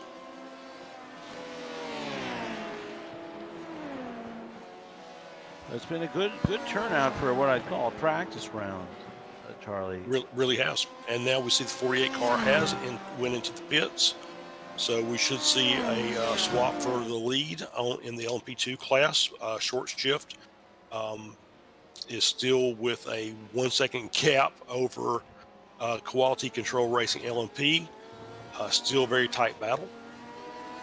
Yeah, it's And an exciting one as it gets dark here at Circuit de la Sarthe. And they sweep into the Dunlop curves. Lap traffic definitely playing a part. An interesting sequence of corners right before the front straight there, with Hess doing a great job threading his way through the GTEs. I must say I've been very impressed with the skills of our drivers here in this series so far as handling lap traffic. I officiated a race earlier today. That went pretty well too, but not quite this well. yeah, and the LMP2 with the courtesy flash on the pass. Always like to see that. Let them know what you're gonna do.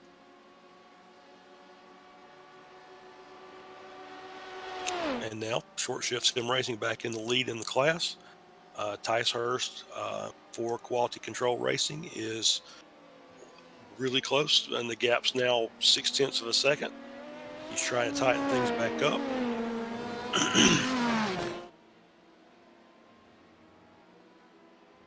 Just to note that P2, the MJR Racing Team, P2 and LMP1 is in the pits. He was about 36 seconds down to Fuga Sim Sport LMP1. And then looks like maybe his sister car, the MJR Racing Team car, is in P3, and we'll see how that shakes out. We'll just kind of keep an eye on they're in line for a double podium there at MJR, assuming we are the same racing team there. We're looking at the same racing team. Taking a look at their liveries, that prototype is in the pits right now. And the liveries look similar, so it is definitely the same team.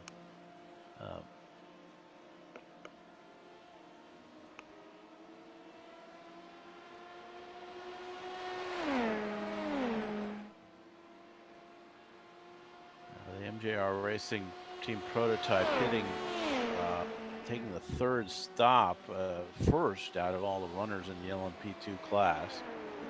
As the other guys should be pitting on the next time by, I would expect. With the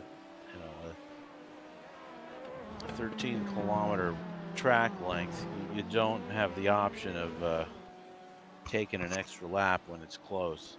Right.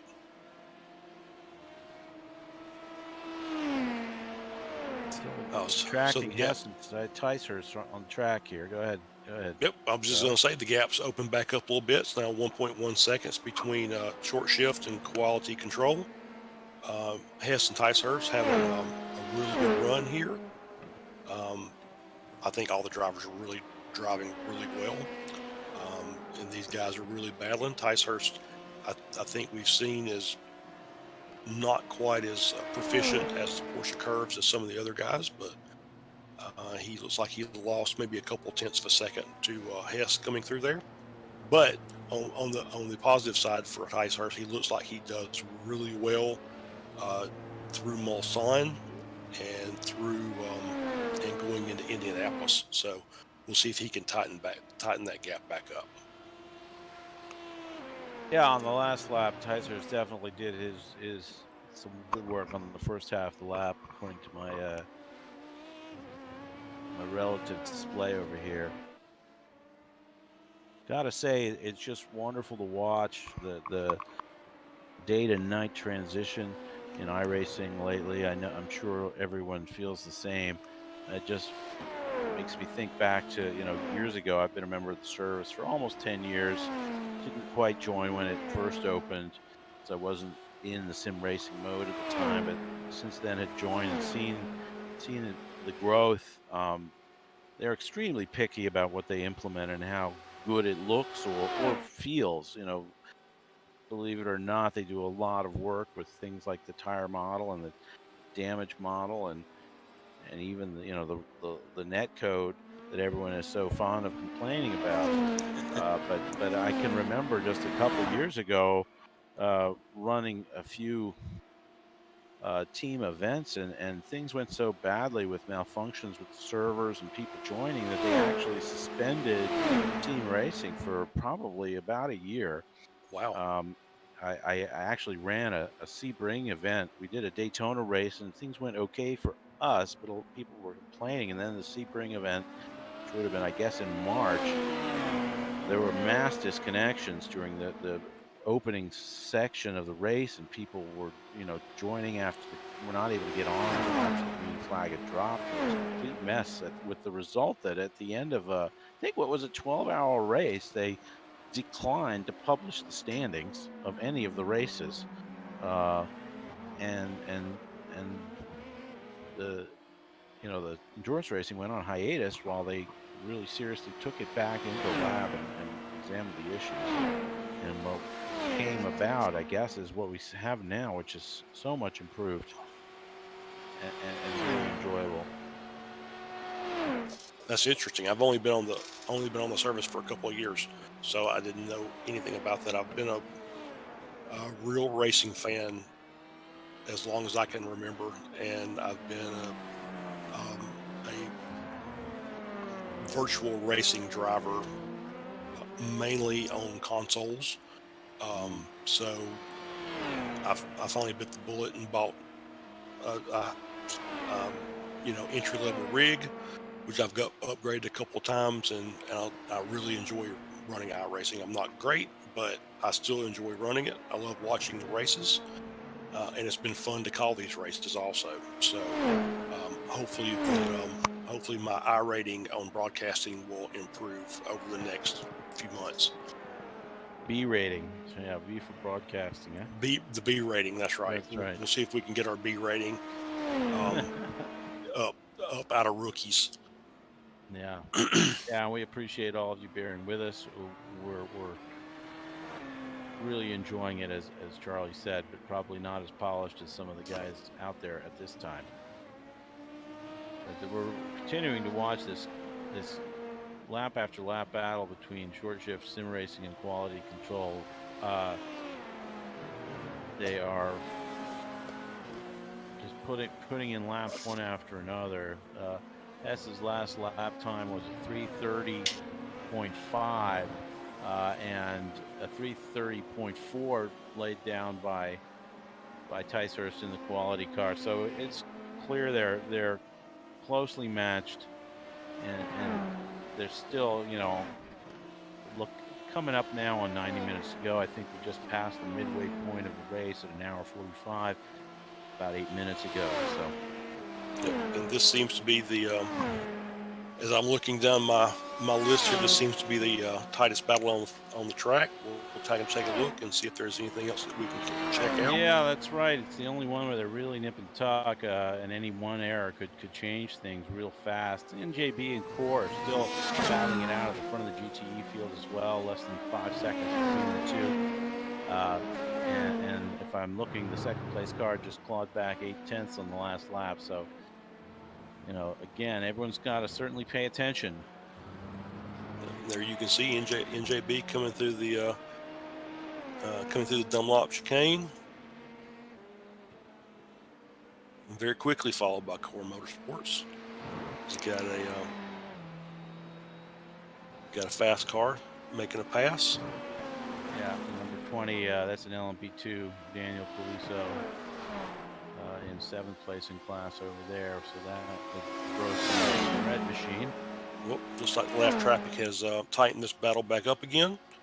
Gaps now 0.2 of a second as they come down into the Mulsanne corner.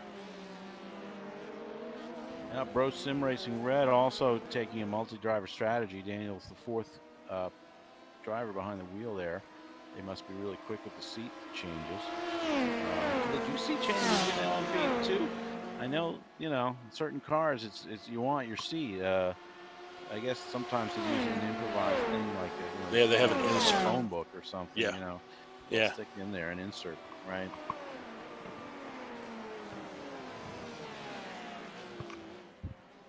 Ooh. There's a Big late lockup. braking move there.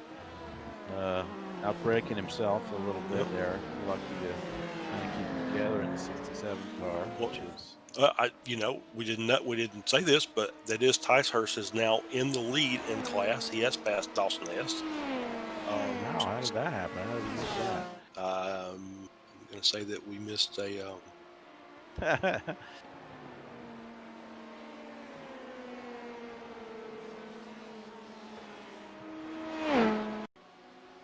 Go back and look at this off track and see if this has something to do with it. Yeah, we rewind a little bit.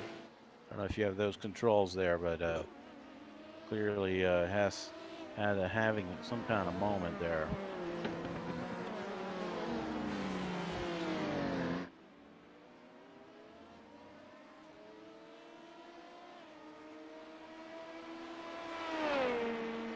Yeah, well, you had one job category where you seem to have Yes. missed the pass for the lead. Yeah, exactly right. And the most hotly contested battle on the track, and it looks like Hess is losing ground further. If I'm watching the ticker here on the left-hand side. Yep, back to live action. So yeah, the gap is he's picked up a couple of tenths through Dunlop, so the gap is just under 2 seconds. It looks like he is trying to make up ground. Yeah, I'm seeing lap 32 for Dawson Hess at 3:34, so definitely we had something happen. I'm gonna kind of try and scroll through and see if I can just describe it. That's what I get when I'm trying to type messages to race control. I miss things that are on the screen. That's what happens. So once again, we're having a practice. This is a practice session. So I'll take the black flag and the drive through for that mistake.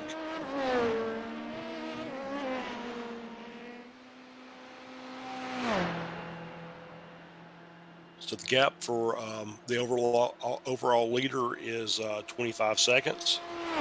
So those have spread themselves out nicely. MJR Racing Team Prototype in the lead, Fugasim Sport in second. As we stay on this battle and see, looks like that Dawson is trying to claw back a little bit of time on Ticehurst. Gap is still hanging around 1.8. So we'll see if we run into more lap traffic, if that tightens it back up, or if we have any incidents or mistakes.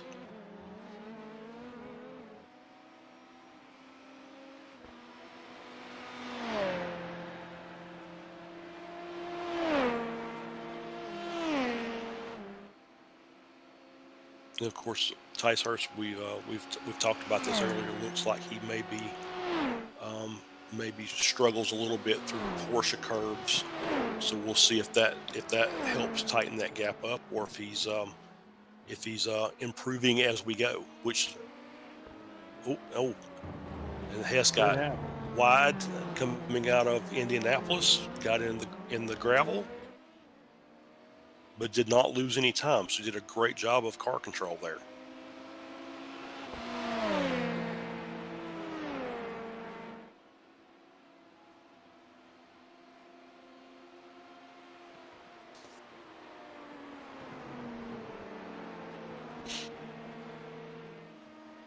As we enter the Porsche curves.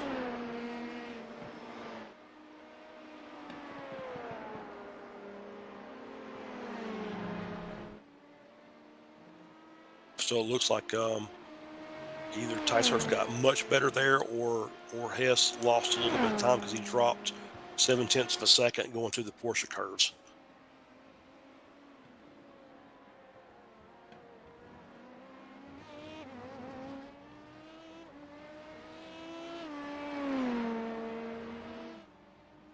Wow, just found the replay somewhere in their lap 32 there. Coming out of the first chicane, I think Hess had somewhat of a bobble, and then it was real tight in the second chicane, and after they went through the Mulsanne corner.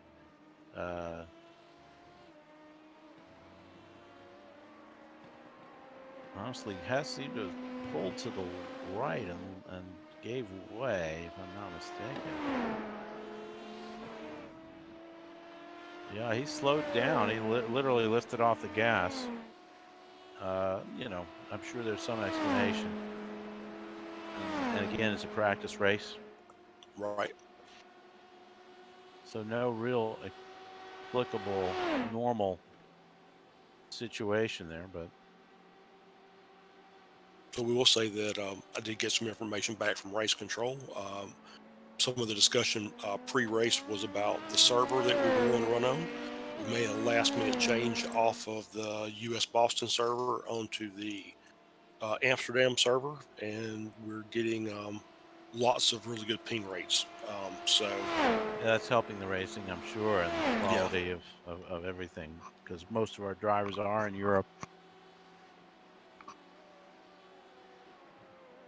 what we'll have to determine in the days after this is because I know that some of the questions was about so we have a couple of Australian drivers. And so some of the questions were, what are theirs going to be like? And we all know that the Australian drivers have trouble as it is connecting to anything outside of Australia. And plus, they have, as we joke with them, they're always at a disadvantage because they're having to drive upside down. Um, so Good fun. we'll see going forward. And I hope that some of them are actually practicing in this race so we can determine what theirs look like and see if we need to make adjustments going forward. So still the main battle in the LMP2 class, quality control racing, Andy Ticehurst, 1.2 lead over sim racing or short shift sim racing, and Dawson Hess. Seems to be the tightest battle on the track at the time.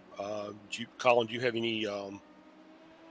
anything for let's switch over for a few minutes to the GTE class and just kind of walk through and see what we can Yeah, see. let's do a car by car. Yeah. NGB is still in the lead with about 4.7, and now more like 3.7, 0.2 to 3.7. We Yep. saw a tick over in the in the timing screen. Celio looks like they may have had some driver changes. We got Stefan Hoffman in the NJB car, Mm-hmm. having just entered 2 laps ago for Marco Erdmann, and Celio Mendez in the Core Motorsports car is taking over for Tiago Pereira. So so this is going to be interesting to see how this plays out, and the new drivers in their relative pace. Will there be any change in what seemed like a pretty close battle? Although with Yep. the second place core car unable to really make an impression on the NJB's Let me pace. jump back in, Colin, because we had a big gap reduction in these two. It's now back under a second again. Now the gap's 0.7 between All right, quality control and short shift sim racing. let's As they're get coming back through to it. Dunlop, let's see if we can see any event that may have happened that would have caused that. I don't see anything, so it didn't look like there are any off tracks or Yeah, I'm just showing a big 7/10 of a second difference between the two of them in sector one. yeah. Um, I don't think that we Nothing see specific, right? slowdowns, and Yeah, that may be something that they're happened. They side might by have had a side. They're slowdown side by through. side, Charlie. Yep, sure. Looks Oh, like they're let's see. coming in. Let's And see how they take it side by side through the chicane. Great racing. Both drivers great battle. leaving room, and Hess comes out ahead. Short shift sim racing back in the lead. That's going to bug me. That's going to be my nemesis for the entire season. Short shift sim racing. Oh, and that's back side by side again. Quality control did not want to be in second, and so it's a big Sweeping dive close. down. And now the over under maybe. Oh, almost a contact. Wow, what a Great great battle! control and restraint. Ticehurst there, I would say, must have potentially lifted a tiny bit just to avoid an incident. And back Great single dice file here. as we're headed down into Mulsanne corner. See if we get a run coming out of the corner. 310. Oh, Golf curve coming up. short shift is back in the lead again. It looked like, I'm not sure if maybe Ticehurst got a slowdown. Yeah, I like think also they've had to deal with the LMP1 coming through there of Matthias Wasser. He's in fourth little place. lock up into the gravel. LMPs. Oh yeah, a little smoke, little dust, should I say? Not smoke. It's been clear. Matthias Wasser is the Garage 69 car, which has originally led this race in the beginning, in the early hour, and has now clawed their way back up to fourth after what looked like having. And this is another battle for this is actually another battle for the lead. You're still at it, huh? Okay, yeah, very close again. Yep. Gaps. Yep. And and a little dirt flying up there. Looks like he got a little off. Yep, Ticehurst exploring all the parts of the track here as they come around to finish the lap through Ford chicane.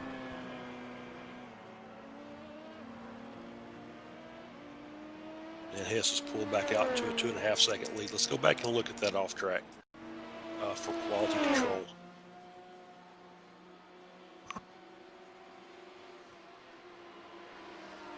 Yeah, they're side by side here.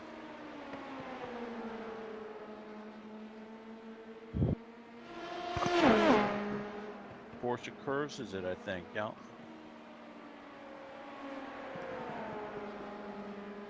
Yeah, there it is. Just too far on the inside. Yeah, that's all it took.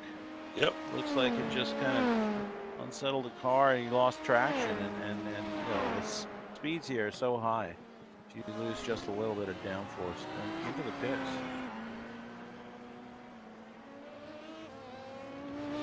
Right, into the pits. Into the pits. They're pitting on lap 35. So that battle is done for now. That was a quick 9 laps, guys, and I guess we're going to see the sequence of laps, a sequence of pit stops again. Remember about 40 minutes ago or whatever it was, the freaky fast purple car was right up there with these guys, and they are now in. And now quality control has done a driver change. Christopher White is in the car. Ah. So which means short shift will be coming in the next couple of laps. Well, that was a little tight on that chicane.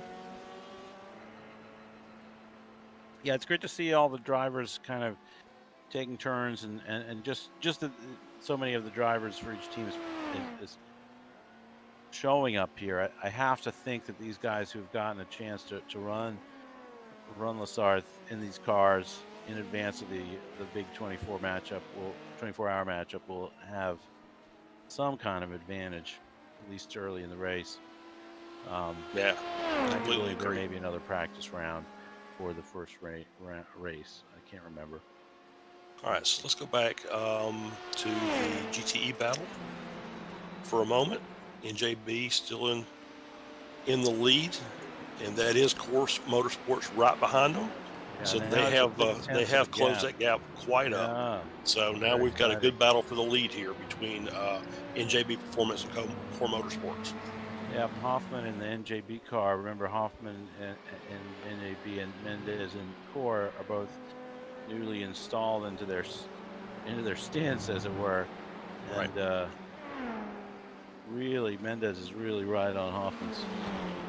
Yeah, it was a almost 3-second lap advantage last lap for Core Motorsports. So Mendez is really doing a good job with that car. It looks like he's about to make a pass for the lead. It looks like they're side by side. We've got actually 3 cars in the mix here, right? If I'm not mistaken. We got also the lap traffic of Tom McDonald in the 11 car, who is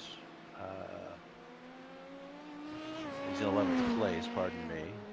So the lap down car has postponed that that potential pass for momentarily. That's good. That's good to see a little judgment shown.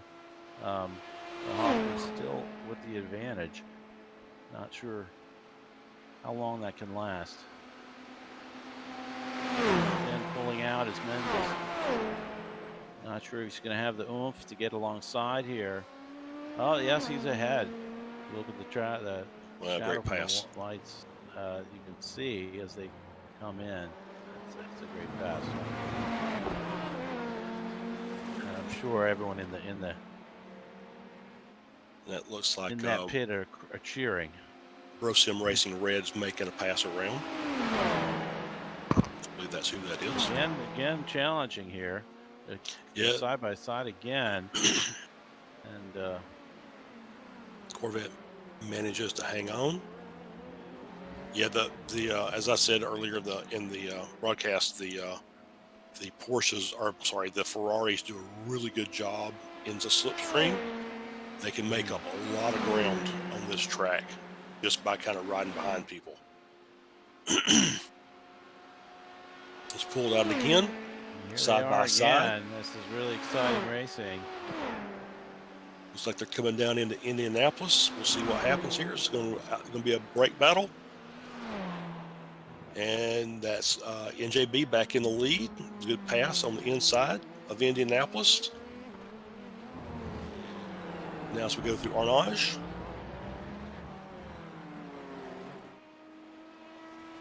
And Stefan Hoffman has managed to hang on to that. And we'll see if the Corvette of Core Motorsports can battle back. As the GTE, the LMP2 cars are in their pit cycle right now. So Tom Held is in the lead. Dean Santos in the 67 car. Short shift, I believe he is a new driver also, is in P2. Christopher White for Quality is in P3.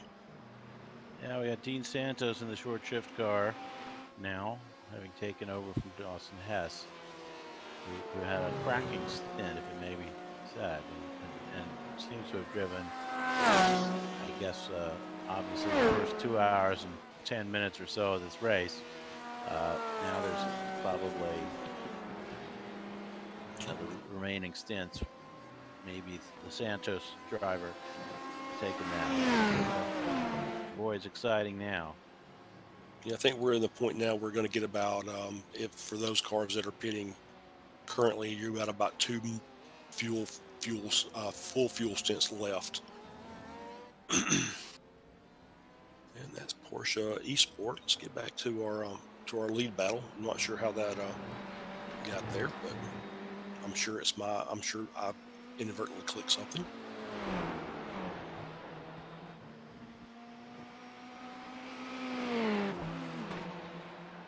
So Hoffman able now to kind of pull out a little bit and stabilize, at least for the time being, his advantage. Not sure how long that will last. Yeah, Still less than a second. Yeah, the gap between those cars on the last lap was 0.05 of a second. So they're both and they're both running 350s. Yeah, they're both pedaling real hard, man. They are. Fred Flintstoning it down the straight.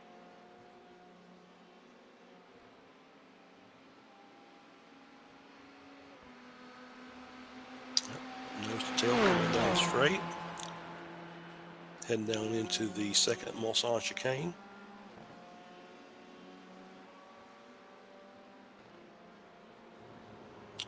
Mendez decides he wants to just ride behind for a little bit, and so we'll see if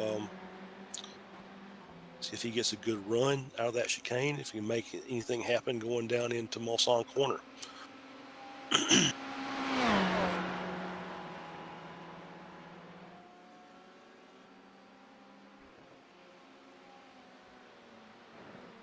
Took a little look on the inside, chose to stay behind.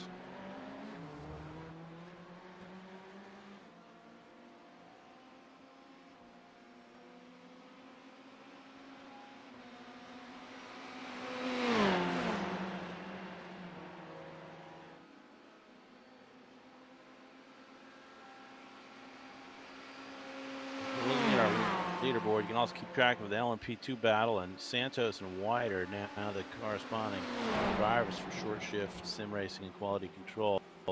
And again, just 2 seconds or so separating them. And Seyfarth, who was in the Freaky Fast Purple, which was, oh my goodness, Oh, and around there- they go.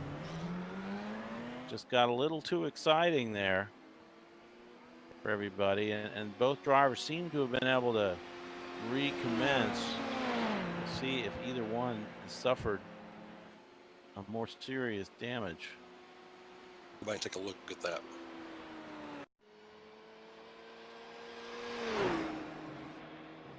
That is not what I wanted to see.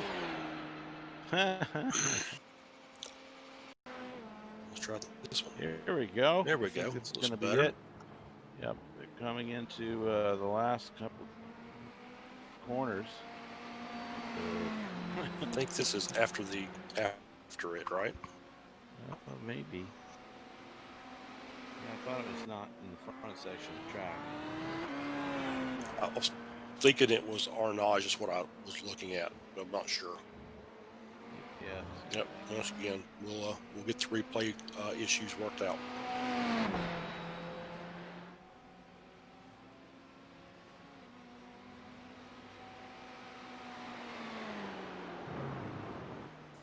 So the gap now is 11 seconds between NJB and Core Motorsports.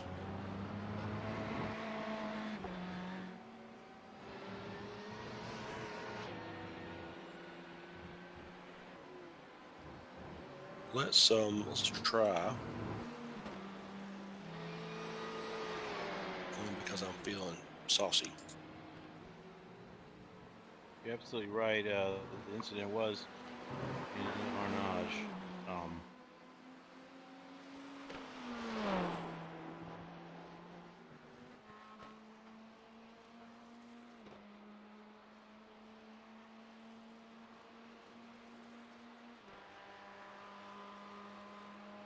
Looked like Hoffman got pretty wide in Indianapolis and allowed Mendez to close the gap, and he just tried to poke it inside,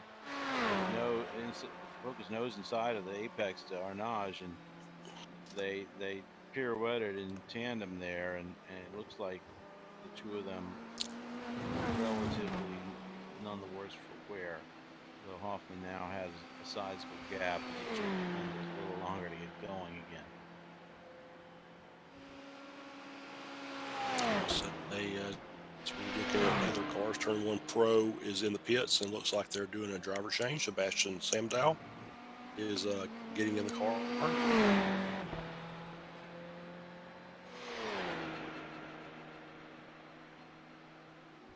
Overall leader is still MJR Racing Team Prototype.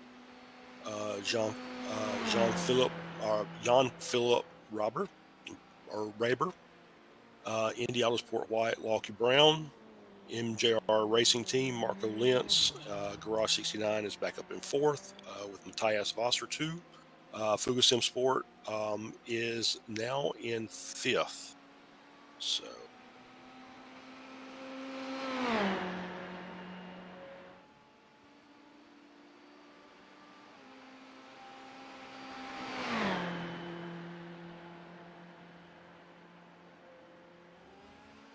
Yeah, there have definitely been some changing tides in the LMP1 race there.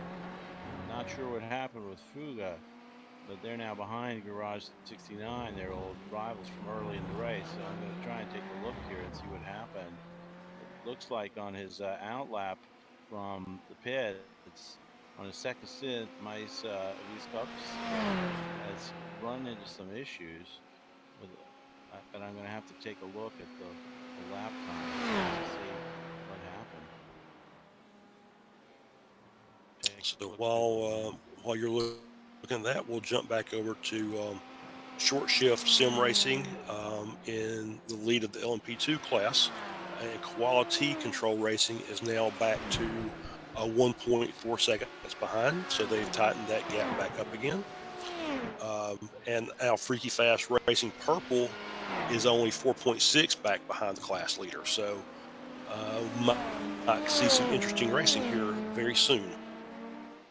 They're coming down Mulsanne, getting ready to go into Mulsanne Corner. Got a little lap car in front of them.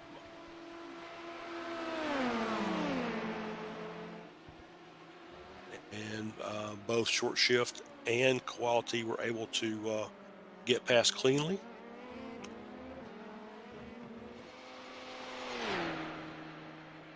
Dean Santos in the Short Shift car in the lead of the class. Christopher White is in second. It's brought the gap down to 0.8 seconds. Thomas Savarth in Freaky Fast has brought his gap down to 4 seconds even. So this might get very racy very quickly. Right, that's right. Which is what we like. We like seeing good tight racing. Yeah, it's great for us. I'm sure not as exciting for the cars, maybe some of them anyway. But I think they're having a great time. Yeah, I'm still unable to kind of isolate exactly what happened over here.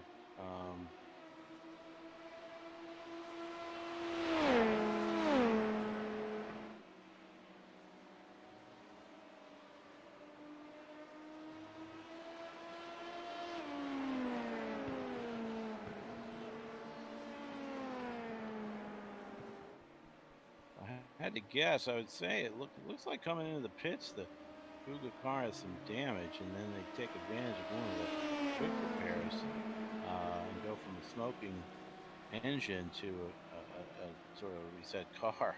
So Colin, let me interrupt here because this battle has really tightened up now. Yeah, go for it. Coming through the Ford chicane back to the start-finish line. The gap was all the way down to about 1/10 of a second. Santos did a great job through the Ford chicanes and has got it back up to about a half second. But White is not relenting, so he's trying to make that gap back up and see if they can make this a tight race. Safarth in the Freaky Fast car has brought his gap down. It's now 3.2 seconds. So they are really trying to battle. Yeah, I can see that. It's really heating up.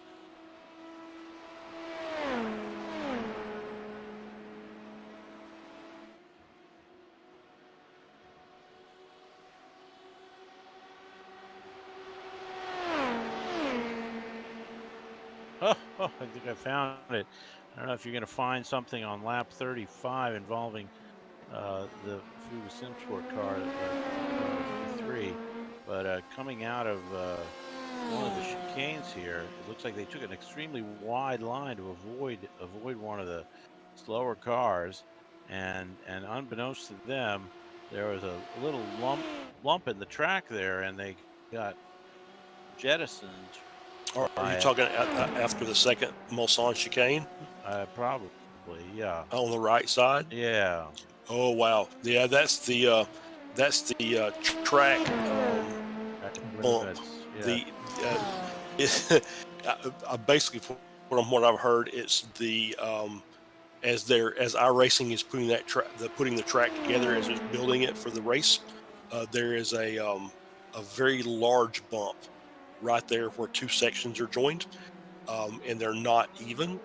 And I have seen many cars go flying from that needs to be potentially publicized. I mean, the car was a complete mess after that. It looks like one of the wheels is off the ground, and they're trying to make it around, and I guess they eventually do, but that accounts for their decline. What was that? What lap number was that again? 35.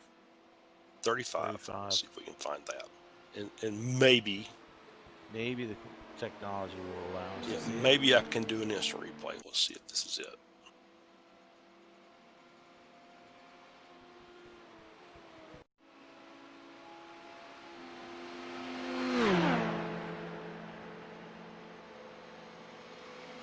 That looks like that looks like Fuga. It looks like he's coming down into that second chicane. There were two cars together. Two cars together? Yeah. Okay.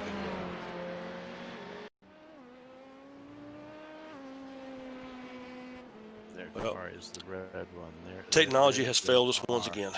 Yeah, I don't know. This looks like it's maybe just before. I don't know. Just hard to say. 'Cause he was coming up behind a blue, probably an LMP2. just trying to 11 get car. around. Yeah, he's just trying to get around, so he took a real wide line coming out of the chicane and discovered the point track you're talking about.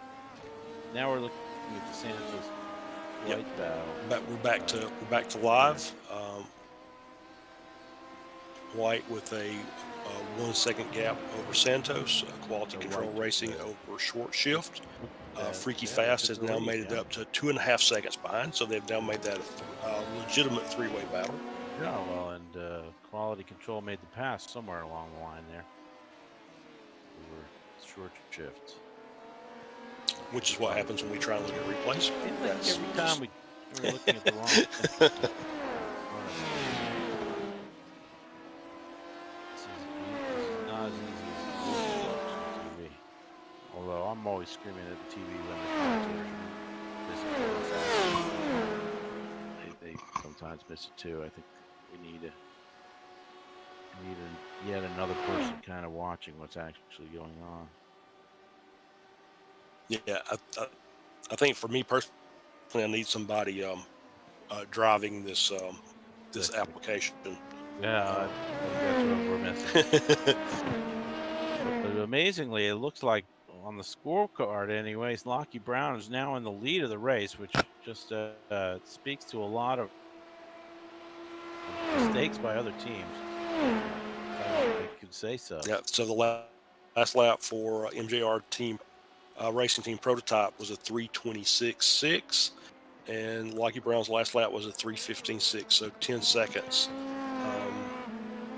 And then MJR in third was a 3:16.4. So I don't know if Lockie hasn't had his latest pit stop or not. My live timing here is showing them an opposite relationship here. I'm not sure which one is right. The V.E.S scoreboard has been more up to date at times, so it looks like White is pulling out on Santos there. Yep. And it looks like there may be a battle between second and third over there. That's what it appears to be. Yep. Yeah, look at this coming down. Two drivers, and it looks like not quite enough. It's still hanging in there. That's Safe Arth in the Freaky Fast Racing purple car. Santos with a little drift around the corner, and he spins it, and so that puts Safe Arth into P2. Short Shift Sim Racing is now back into P3. So just a little spin. Looks like he maybe locked up the front. And so now we will see if Safe Arth can track down White in P1. The gap is 2.8 seconds. Santos is still within shouting distance. He's only 7 seconds back. So we'll see if he can make that time back up. We'll concentrate on the P1 battle here for the time being. Yep, I'm going to take a short break here. Sure. And I'll be back in a few moments. No problem. So Quality Control Racing LMP still in the lead in the LMP2 class. Christopher White driving. Thomas Safe Arth now Freaky Fast Racing Purples in P2 is 2.8 seconds back as they cross the line. And then in P3 is Dean Santos in the Short Shift Sim Racing. He was 7.8 back to the leader and puts him about 5.5 back to P2. We'll see if he can claw that time back. Further on down in the LMP2 category, Turn 1 Pro is in P4, Indy Autosport Red in P5, Rose Sim Racing Red in P6, Legends Racing in P7, Reaper Racing in P8, Shawshank Racing V.E.C in P9, and EVP in P10. I think Alberto, I'm not sure if Alberto Mazzapo, if he's changed drivers or not, but he is in the car currently.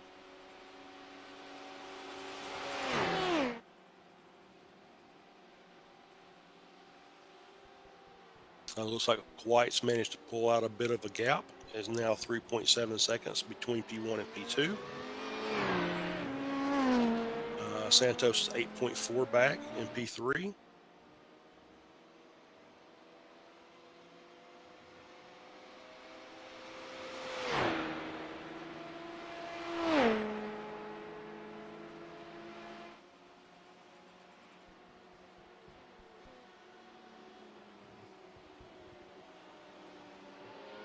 In the GTE class, NJB Performance is still leading. Core Motorsports is in second, 4.5 back. Porsche Sport is in third, 7.5 back. And they're in a pretty tight battle with Hexa Racing Team Purple. We'll flip to that.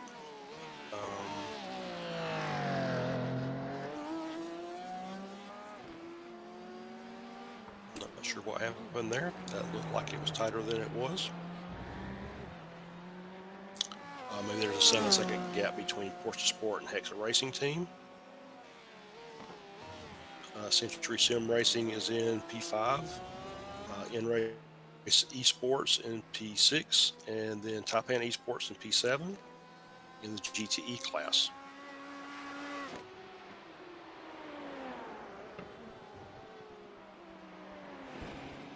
Christopher White still maintaining that gap, 3.2 seconds to P2. To Freaky Fast Racing Purple. Short Shift is in third, and the gap is still 8.5 seconds.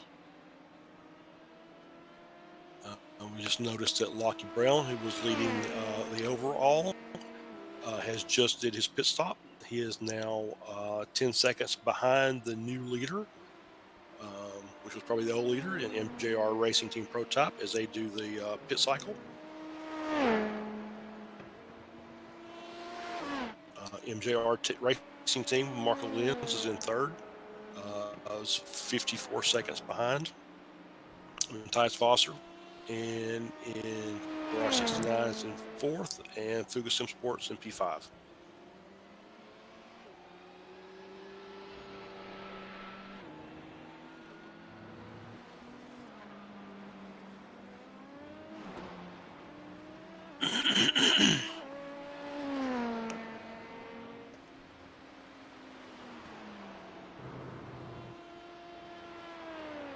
So it appears if Christopher White has managed to stretch his gap. It's now 4.7 seconds to Freaky Fast Racing Purple, and then Short Shift Sim Racing is 9 seconds back.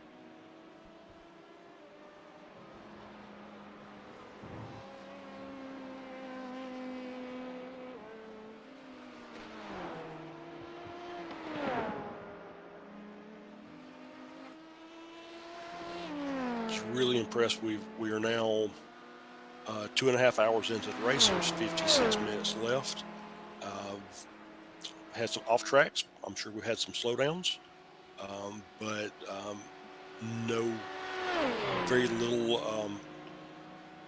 car-to-car contact. We've had a couple of minor taps and spins. And we've had some spins on our own, but generally the racing's been very clean. I'm very impressed with these drivers.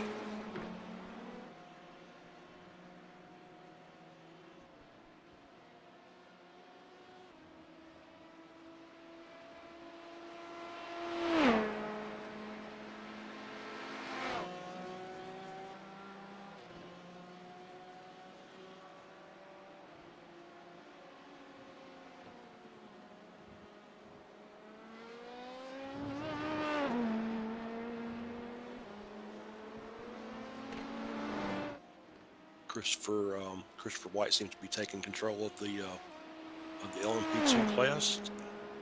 Seems to be just ever so slightly clawing out tenths of a second over the course of this 3.5 minute lap.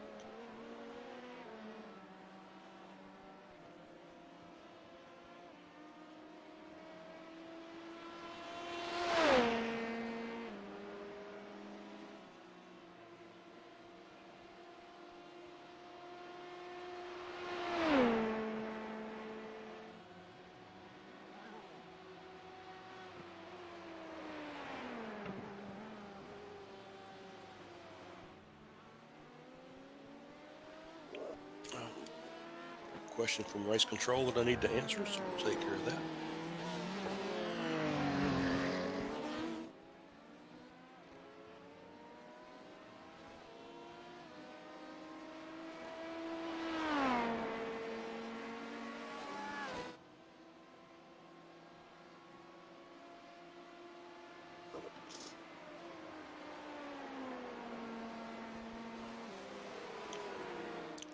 Now that this battle has settled down a little bit, let's take a look through the field. We'll go back up to the leader, MJR Racing Team Prototype. Gap to P2, Indy Autosport White, is now 10 seconds.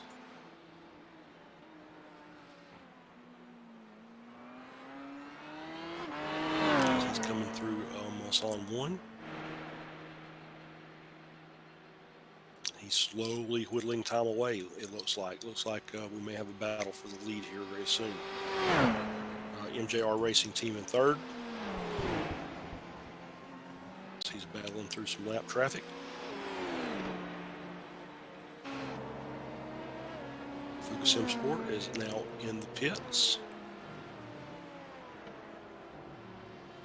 See if he's entering or exiting. He is entering.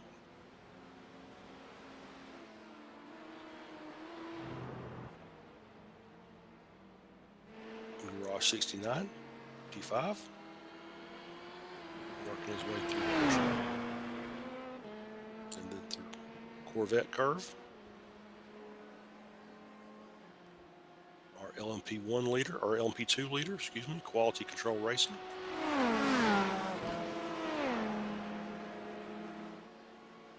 Turn 1 Pro.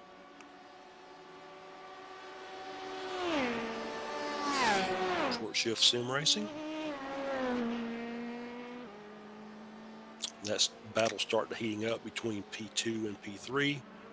Oh, lock up there. Looks like the portion behind either the LMP2 checked up or the portion behind came in way too hot and he had to lock up. With the gap now between Turn 1 Pro and Short Shift is now 2.5 seconds. So let's keep an eye on this to see if the gap is closing or not.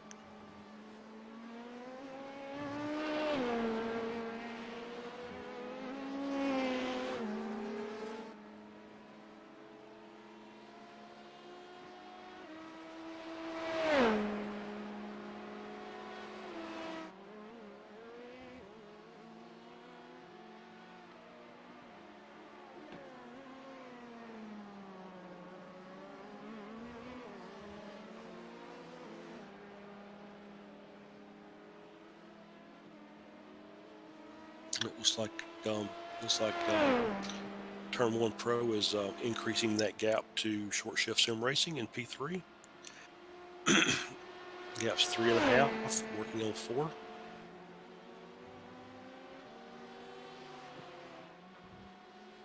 Indy Autosport Red in P4.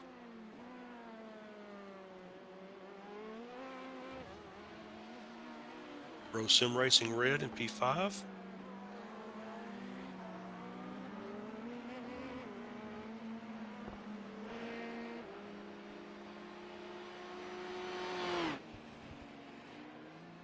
Freaky Fast Racing Purple, P6.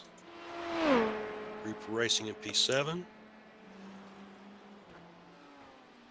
Legends Racing in P8. Shawshank Racing V.E.C. P9. EVP in P10.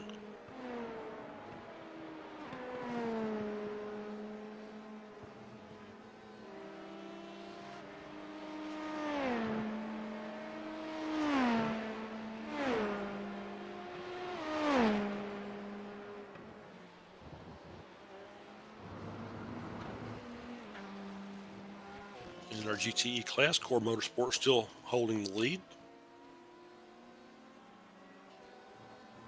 Porsche Sport now running in second.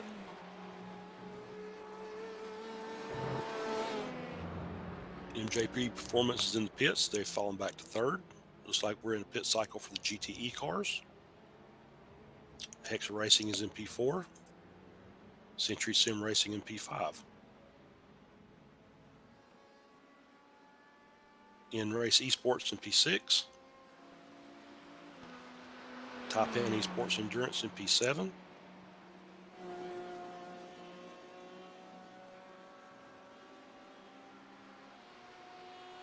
Row Sim Racing GT in P8.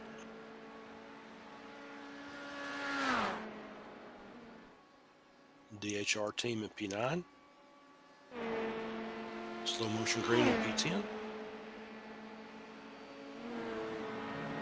Quality Control Racing GTM in P11.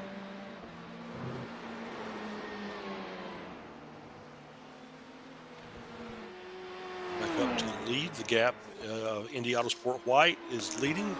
The gap is now just under 6 seconds to MJR Race Team Prototype.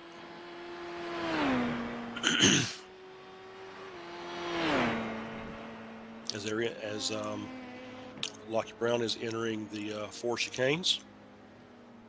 We'll check that gap when we cross the start-finish line. You can see the lights of the MJR Racing Team in the background. So he's coming through the start-finish line now with a 6.2 second gap. Now it's up to 6.5. As Brown's now starting to encounter a little bit of lap traffic. Very nice. Everybody's giving everybody room. It's great to see.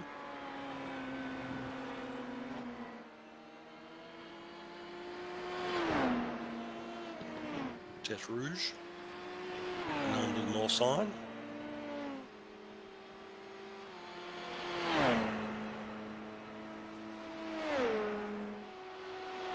Brown's now extended that gap. It's now almost 7 seconds, just under.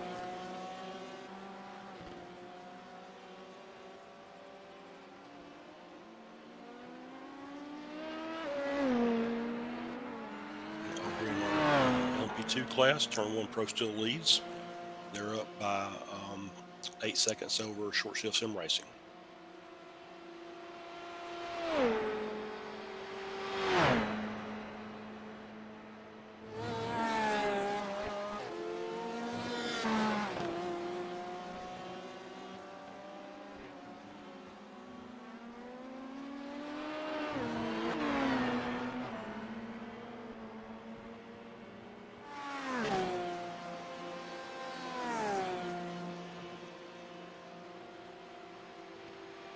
Flash the pass.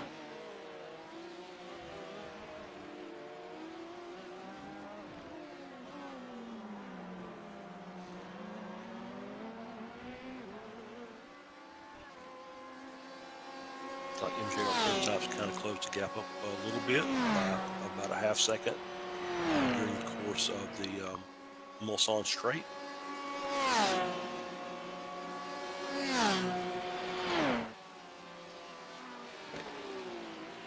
Hi, Charlie. Hello. Break. Let me know if you need a break yourself. Oh, sure thing. We'll do. 45 minutes left in the race. Indy Autosport White. Lockie Brown's in P1.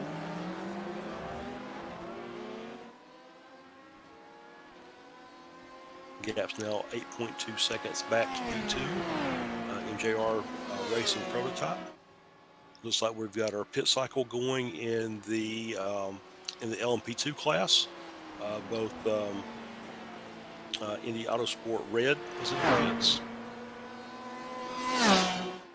Yeah, it looks like Short Shift and Indy Sport Auto Red both pitted on their lap 45. Right. And turn 1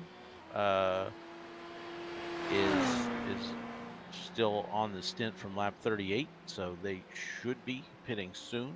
They are at present showing quite some space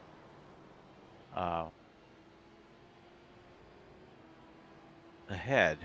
They're showing 70-80 seconds ahead of Short Shift in my my window, but seems That's very likely that they'll obviously that's more than less than a pit stop, so Right. most likely will fall back behind the leading pair. So Lucky Brown has run, I'm pretty sure, the entire race by himself. Yep.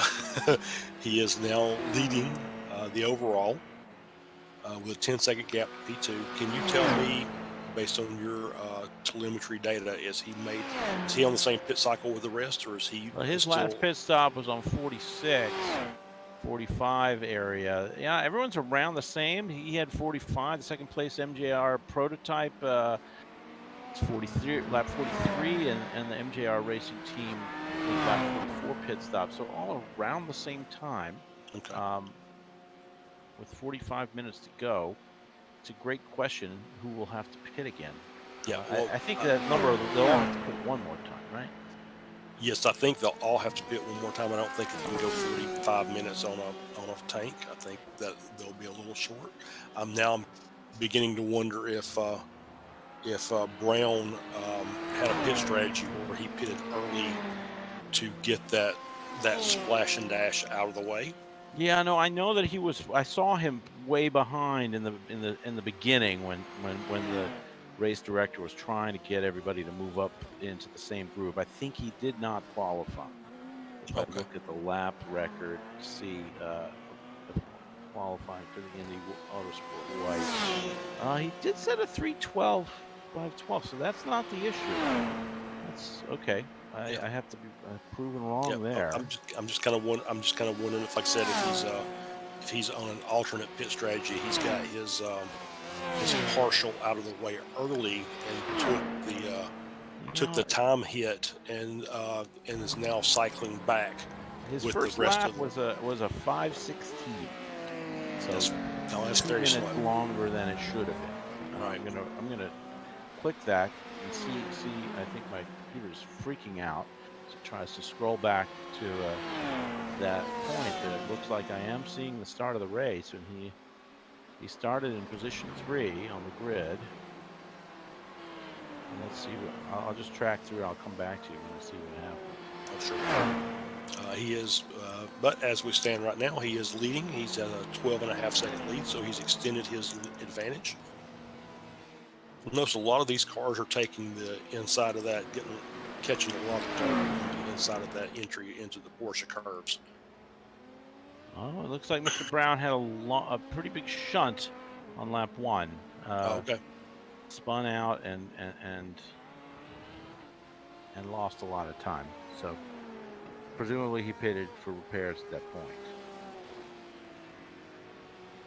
So he lost a little time through the end of the lap with some lap down traffic, but he's still maintaining a 12-second gap to P2, MJR Racing prototype. P3 is still MJR Racing Team. Garage 69 in P4, Fugasim Sport in P5.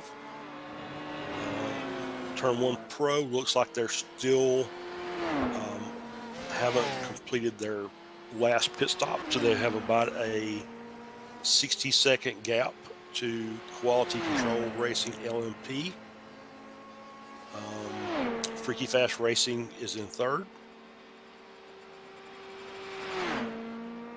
Reaper Racing in P4. BroSim Racing Red in P5. Short Shift is in P6. Indy Autosport Red in P7. Legends in P8. Shawshank in P9. And EVP in P10. That is in the LMP2 class.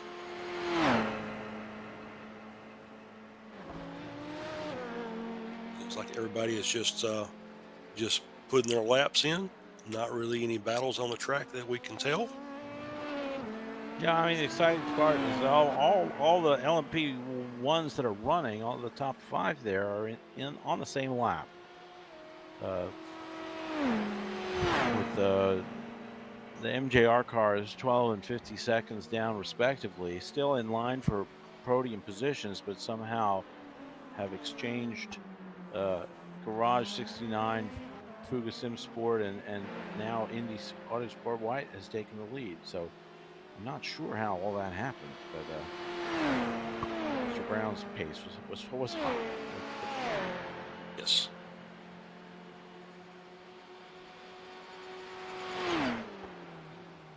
right now he's running 1 to 2 seconds lap faster than everybody else. So that kind of tells the tale there.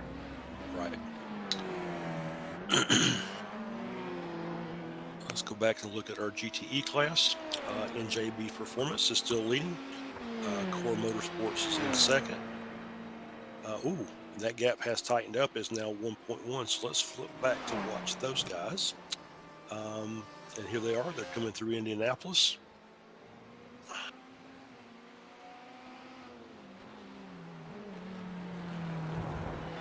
Looks like that Core Motorsports is on their out lap. So, because their last lap time was a 4:42. Porsche Sport is actually in third. They're 4 seconds back. So we'll see if they can make up a gap, and we'll make this another tight battle again. And Porsche Sport's also on their out lap.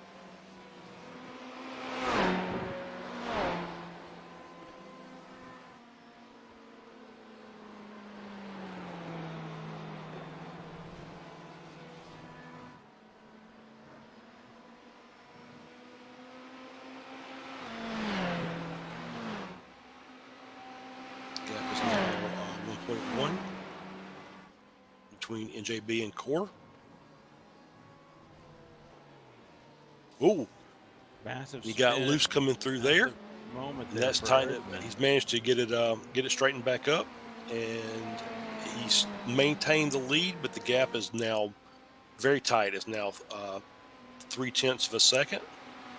Porsche Sport is only 2.7 behind P2.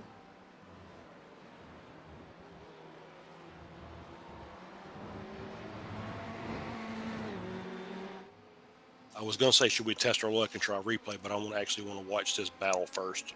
Yeah, it looks like there was an exchange of positions on the last lap there. Erdmann now finding himself back out in front. So very racing here.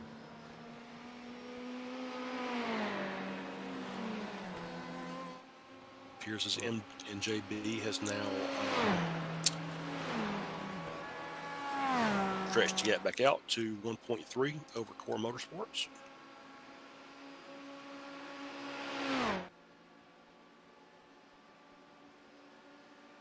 And Porsche Sport is now 1.5 seconds out of P3, so they are making this a three-way battle.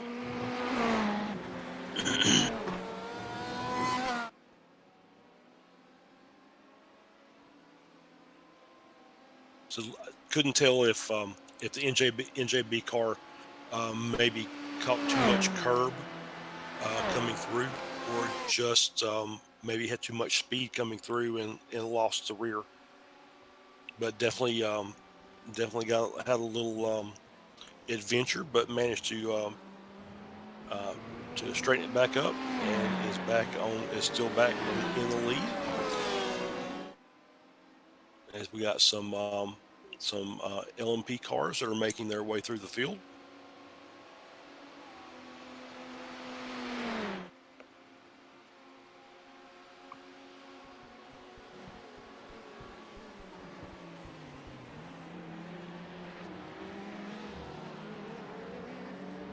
Step back, take a look at the battle for P2. Of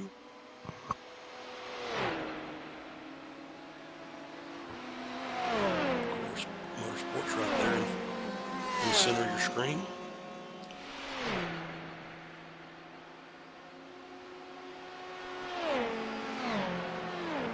Sport trying to close down that gap. Yeah, they really seem to be there. I'm not sure whether Core Machine has suffered any damage. We can try and get a sense of their top speed from now to then. Let's see if we can get a reading as they come through. Let's see if I can. I've got a speed telemetry setting here. See if they're going to come through here, coming into Porsche curves.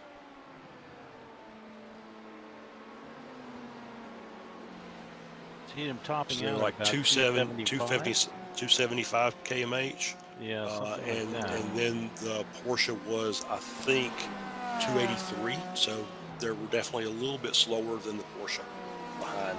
The Right. gap is now 3/4 of a second, and everybody's taking that dirt going into the entry of Porsche.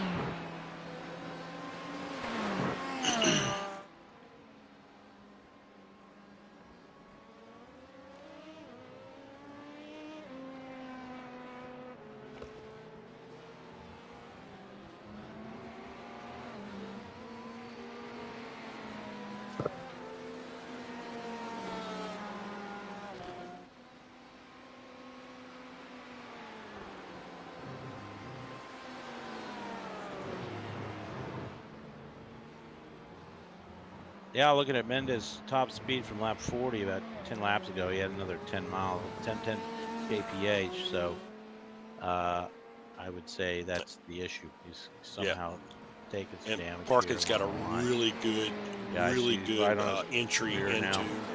Dunlop curves or Dunlop chicane, and is now right up on the back bumper, 3/10 back as they go through a little smoke.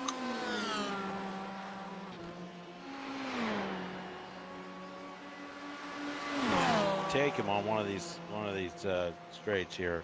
Should be no contest when he really gets his speed up. Yep, here we go. He's moved out, He just and breezes by. he's clear. Good pass But by Mendez Porsche is a good Sport. driver. It's going to be interesting to see how they make out as they go through some of the parts of the track where the speed differential will be a little less telling here. Dearly hope this doesn't end in tears. They're fighting it out.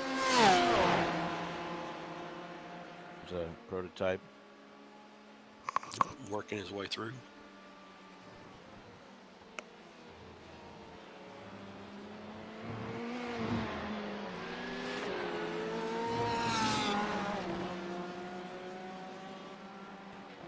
I don't really see any damage on the Corvette, at least from the rear. I can't really tell from the front, but the rear looks pretty clean.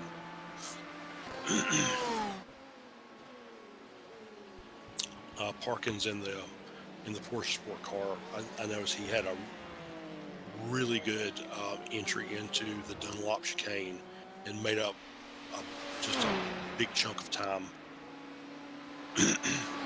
going through that process as we see Brown another fast lap.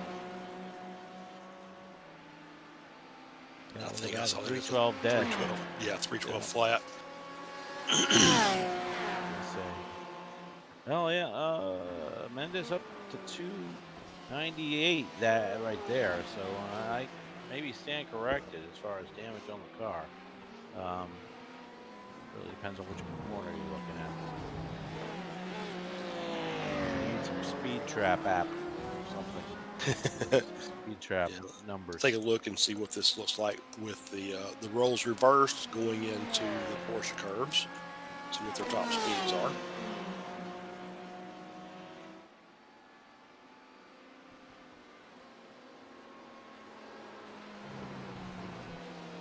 Yeah, so it was, the speeds were also reversed through there.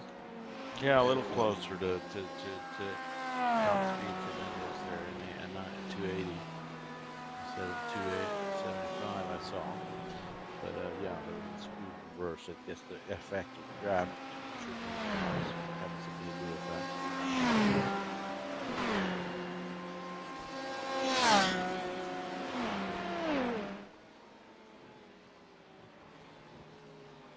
Here they come through the Ford chicane.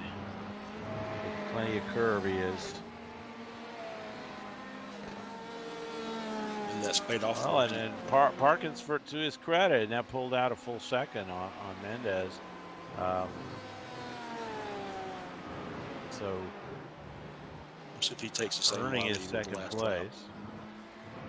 Yeah, very similar. He has a really good line through the Dunlop chicane, and has managed to pull out another few tenths. But I think there may be a lap car involved in here somewhere. That's right. We did have a lap car there that we had to deal with. So now that it looks as if Porsche Sport has made that move hold, Parkins is now 2.5 seconds behind NJB Performance Marco Erdman. So we'll see if he can make that gap up as he gets a little bit of a tow from a LMP car going down Mulsanne.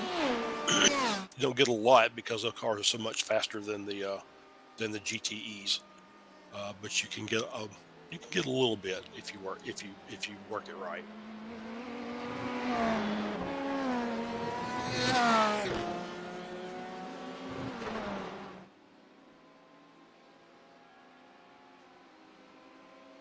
And we are now under 30 minutes left in the race.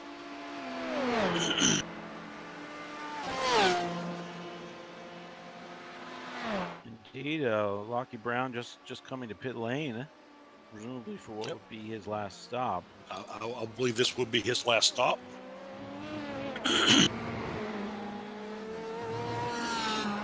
So we'll see how much ground the rest of the cars can make up while he's in the pits.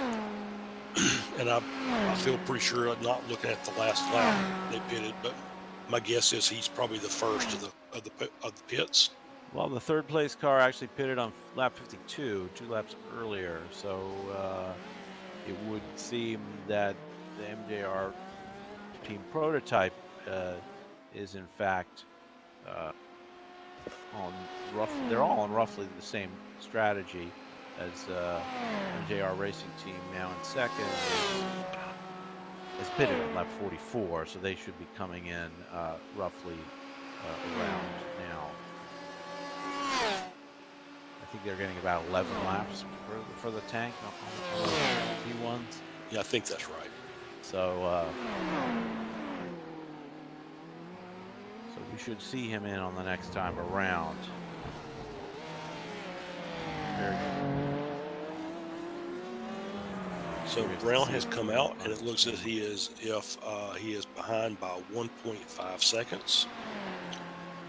As the gap here between NJB, the gap between NJB Performance and Porsche Sport is 2.6, and that's holding pretty steady. So let's pop up to the race lead battle.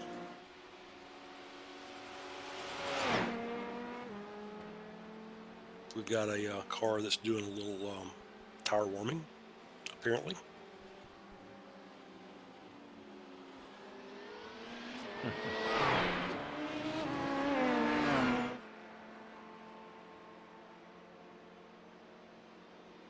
The gap between P1 and P2 is 2.3 seconds.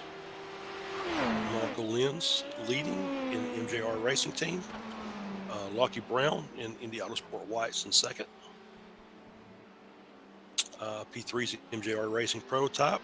They're 33 seconds back. Garage yeah, is now in P4. Seems likely. Sorry, Charlie. Seems That's likely okay. that the Lenz car will, in first, will drop back to the third after the pit cycle. Okay. We'll see. He should be coming in this time.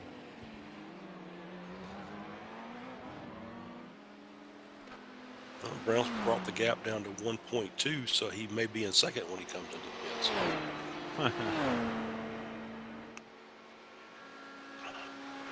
Well, a fair bit of track, but these cars come in quickly, so you're absolutely right.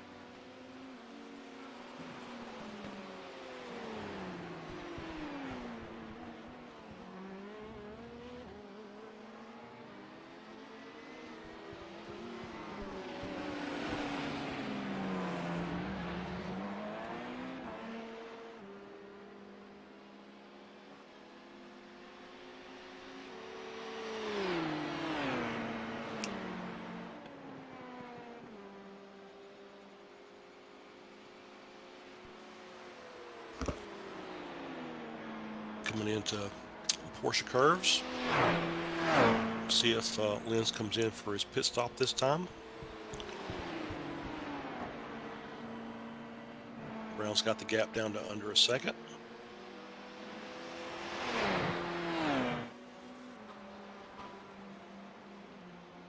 And in he comes. And he is pitting.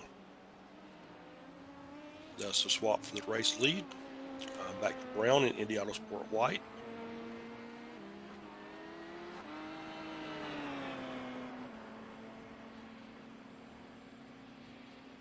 So we've got another team coming in, and that was, can't really tell who's coming into the pits. It looks like, okay, maybe it was Christopher White in the quality control racing LMP2 car.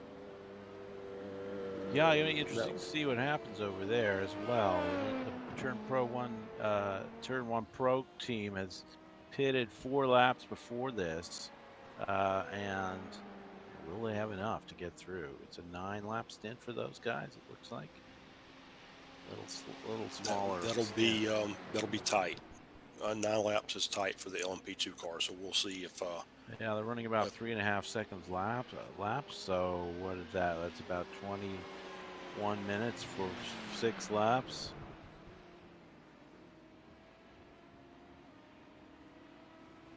So I believe, if I remember correctly, that this is if you're within the we don't go a lap past. Oh, are they going to throw the? I think they'll throw the white flag if you're with. Yeah, I think they throw the white flag if you're within the right a lap time of the end. So we'll keep an eye on it. So had a little question from race control there.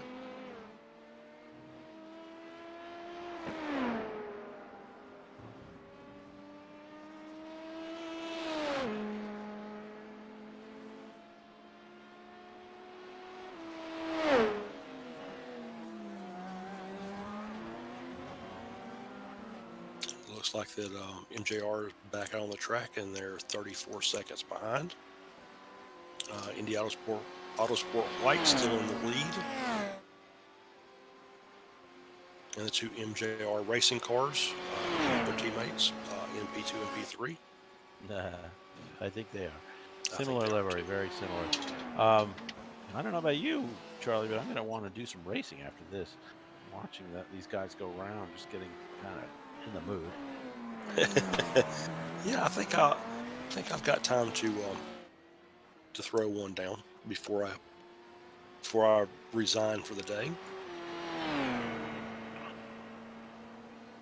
So see, luckily I know that I won't be in the server with any of these guys.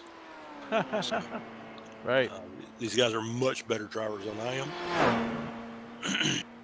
So freaky fast in second. Turn One Pro in first with quality racers 45 seconds behind. Yeah, so the quality just came in for their pit. So the pit cycles I guess the last pit cycle has started for the LMP2 cars. It would seem that way. So let's see where they are on the track. This is all right. So they did not pit this time. Coming through the Porsche Turn One curves. Pro last pitted on 47, and now they're on 52. So they've probably got. They're now just ticked over to 53. They've got probably 3 laps to go. Will that get them to the end? No. There's 21 minutes left, so they're going to be coming in again. They'll have to make one fast. Splash. Yep.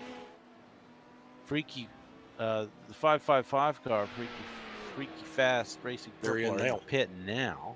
Yep.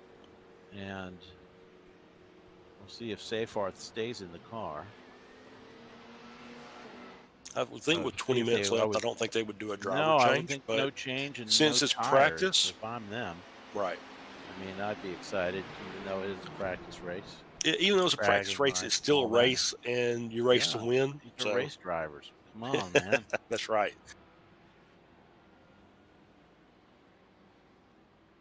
And quality lap pitted the previous lap, so they are.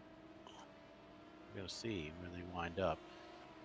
Pro Sim Racing Red are due to pit probably this lap as well. With They stayed out this lap. So it looks like they think they got one more lap in them. Well, we'll see. That would be a good stint if they could get through lap 53. guess this could be fine. So the gap between Sim Racing Red, who's now in P2 in class, is about a minute behind Turn 1 Pro.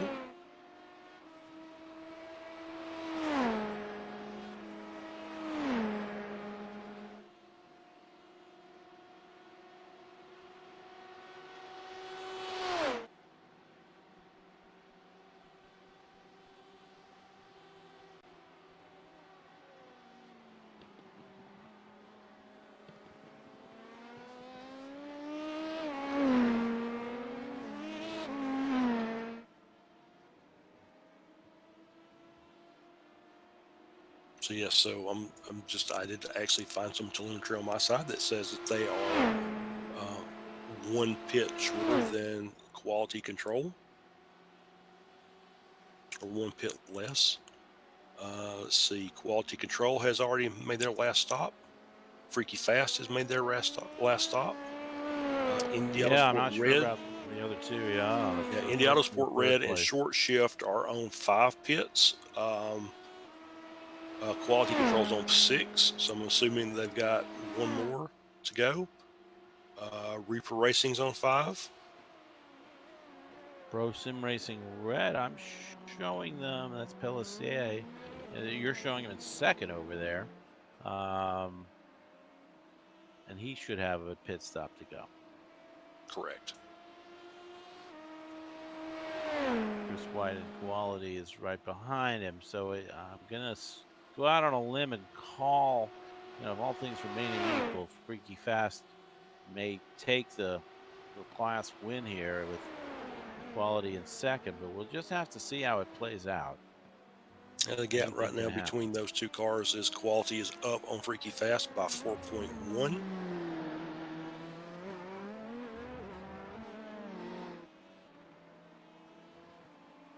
Yeah, I'm seeing something different on my screen, which is weird. It's probably because the official timing doesn't keep up quite. So that's quality. Yep. So that is the Quality battle is right there ahead. for Yeah, P3. that's what I would have expected. No, I'm looking at an erroneous timing screen, where it's a lap behind. And I think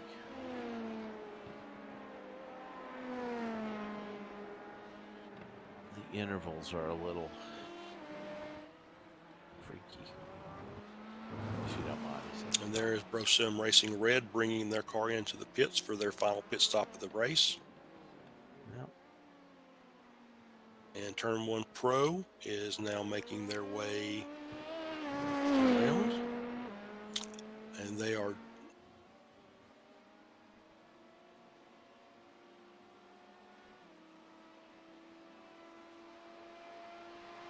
Yeah, Turn 1 Pro probably has a couple more laps before they're going to have to come in, and their stop will be short one, so it'll be interesting to see where they blend out. indeed. Given that they appear to have over a minute of track time on the other two cars. How quickly can you get in and out of the pits here? So the battle now for P2 between Seyfarth and DeWild Steven. I'm sorry. Seyfarth and Christopher White. Forgive me. That's quality control in P2. Christopher White and Freaky Fast. Thomas Seyfarth in P3. The gap's 4 seconds. Yeah, They're headed down Mulsanne. Yep. Sorry about that. I was just going to say, in Sim Racing Red, they brought the Wild Steven into the car, did a driver change. So that makes he had driven before, so they're back through their rotation for a second time, kind of giving each driver a consecutive stint. So clearly not all that concerned with position. This late point in the race, one knows they would get a slightly better overall time if they skipped tires and didn't do a driver change there with just 20 minutes to go in the race. 10 minutes now, probably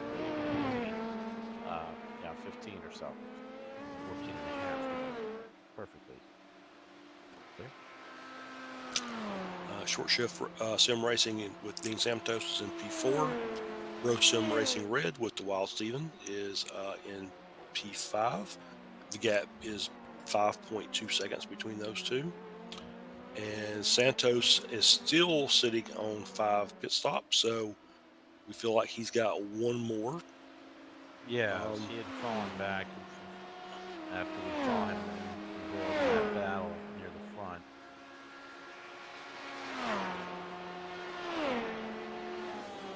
Last pitted on lap 45, so we're expecting him There's to come Turn in 1 Pro this time. crossing the start finish line, so no pit this lap.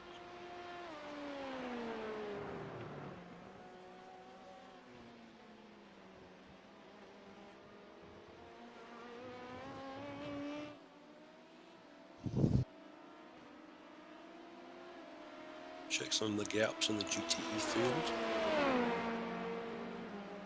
Porsche Sport leading. Core Motorsports gaps 14 seconds.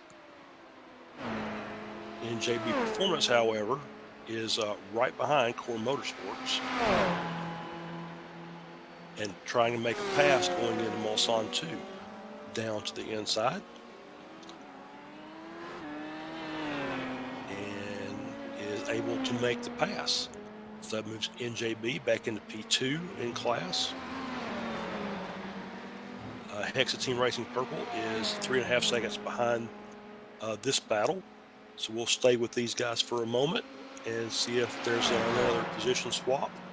They're going to battle back and forth, or this is going to hold for NJB. Yeah, looks like at least this set of cars last pitted around lap 41, 42 for them.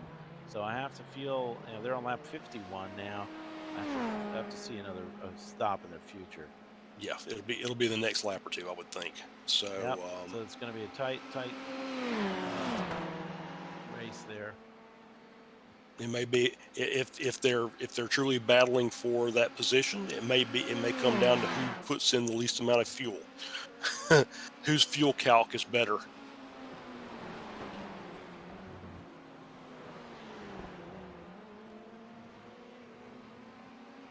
MJB maintaining that half-second gap over Core, going in Arnage. Hexa Racing Team Purple is now closing that gap. He's 2.5 seconds behind Core Motorsports.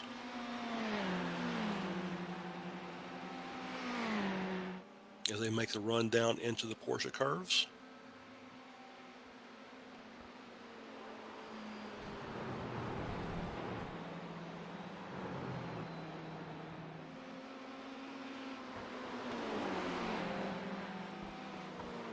I have to hand it to Ryan Parkins. He really stormed up and took the battle from these two drivers that have been fighting. Two teams have been fighting the whole race. And 14 seconds on them in the last few laps. Yeah, Parkins has done a great job with that Porsche. And he's pitted lap 42. It looks like they're getting about 13 laps for the stint. It's going to be real tight. I think they're still going to have to take a splash, but it's going to be a small one. They'll only be 1 or 2 laps, maybe 3 laps short. As I look down the field, the first car that is on 4 pit stops, everybody else has 3. The first car on 4 pit stops is Bro Sim Racing GT. Right. He's a lap down. He's a lap down. One more lap to the other GT. He's 16 seconds behind. And his last pit lap is on lap 42, like a whole bunch of the other guys. So it's curious. We'll see how it plays out. Meanwhile, 10 minutes left in the race now. 3 hours and 20 minutes.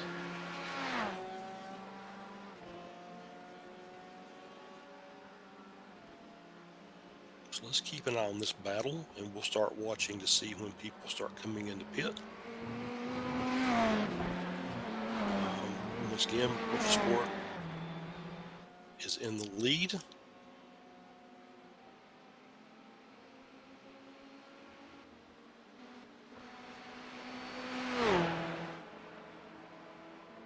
is up 14 seconds over NJB Performance, who's in second place. Core Motorsports, the battle that we're watching, is 1.7 seconds back, running P3 in class. Hexa Racing Team Purple is another 1.5 seconds back, running in P4.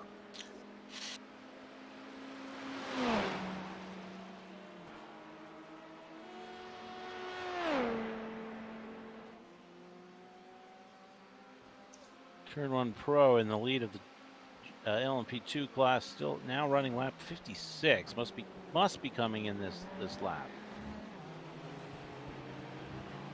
Which is about when I'd expect him to be coming in.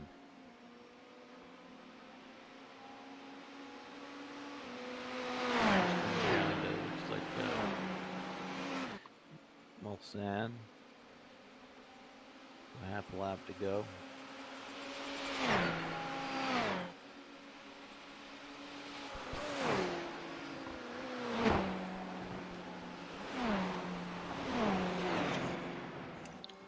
NJB coming through Indianapolis. Core Motorsports hot on the tail. Hexa Racing Purple right behind them.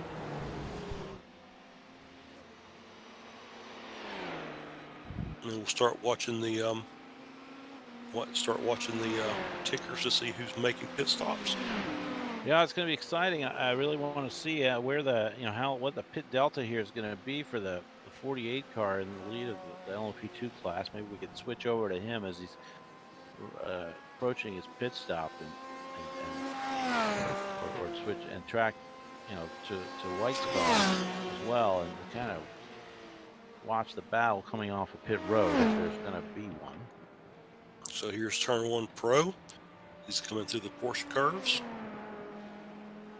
See if he's coming in this time. Not sure what's up with the interval there. Plus 3 laps, definitely not. We're seeing 117. And here he is. He's coming in for his splash. Now let's see how long he's stationary, Charlie. See if he goes up on the jacks. I would suspect the answer to number 1 is not very long, and no.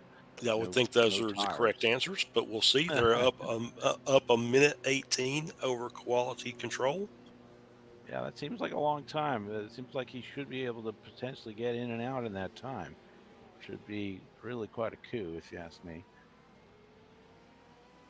There he is, stationary. Maybe we could switch to White's car. I don't know if that's possible. Here he comes. Yep, and this freaky fast. Oh, and they're already moving. Turn 1 Pro already moving out of their pit stall. So there's not going to be a battle there. What a moment. Good job, guys. See what the interval flashes up to be when it updates. I mean, I don't think it's as much. He's just over 5 minutes to go in the race.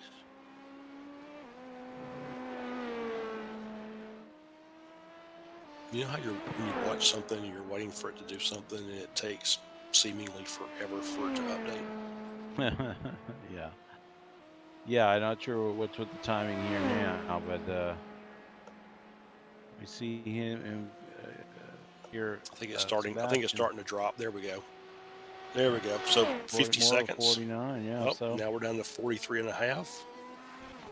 Yeah, but that still seems like plenty of space, margin for error. Maybe with 5 minutes to go, maybe we ought to take a look at the leading car and give him a little screen time.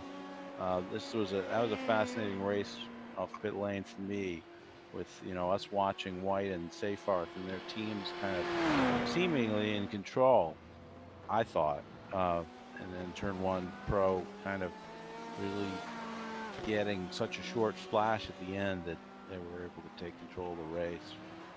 Oh, and so I have to report as Brown crosses the start-finish line. NJB Performance, Porsche Sport is still leading. NJB Performance P2, but we've got a change for P3 as Hexa Racing Purple has passed Core Motorsports. Oh, there must have been a mistake, or an error, rather. No, I think they were gaining on the entire time. I think it was Oh, just really? Yeah, I'll take a look and see if Mendez had some weird incident. But 4 that laps was, to go now. Reading on the screen there, the remaining time in the unified potential virtual endurance championship practice yeah, race number 1, right. exhibition race, should we say? Yeah. I Yeah. don't think we're going to get 4 more laps in. Yeah, that Looking seems at like a lot of laps to make in 5 minutes, right? right, Uh, looking at the time, it's at 3:35 now. This is either going to be the white flag when Brown comes back around, or it's going to be 2 more laps to go. I think is yeah, what that we're could be the looking at. most. Maybe if you can check in with race control, see what they're saying, uh, or maybe I'll pop over to their channel and see what's happening. Why don't you pop over to their channel and have the guys come in to end this, and we'll let them talk about what they were seeing from their side Sure. as we're still watching the leader, Indy Autosport White, Lucky Brown driving. Apparently, has been driving the entire time. I think if we let him, he would probably try and drive the entire 24 hours for the next race. Don't think we're going to let him though. But obviously has done a fantastic job. Had problems at the start, battled his way back. Was very patient. So he's obviously a very accomplished driver, and I've seen him. Like I said, this is the second time I've seen him race. He's doing obviously a magnificent job. So let's look at our leader in LMP2, Turn 1 Pro, Sebastian Samadow. Still leading over Quality, Control LMP, and Freaky Fast Racing. Brosim Racing Red. In our GTE class, Porsche Sport, Ryan Parkins is leading over NJB Performance, Hexa Racing Team Purple, Core Motorsports.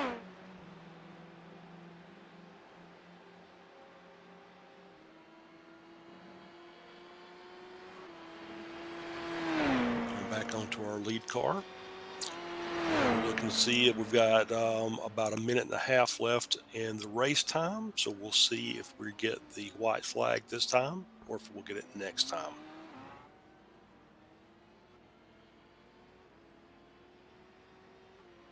I don't see any indication that it's this time.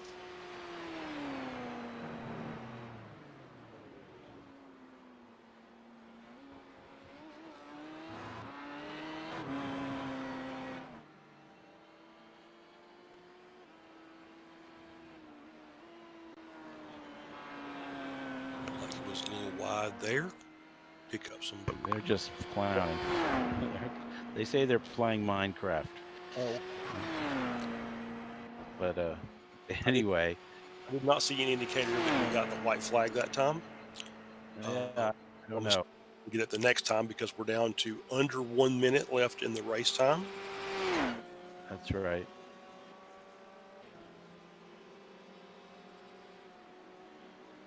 I was just commenting that I think if we let Brown, he would probably try and drive the entire 24 hours by himself. But Yeah. I don't think we're going to let him do that. He might. He might think that was a bit mad. But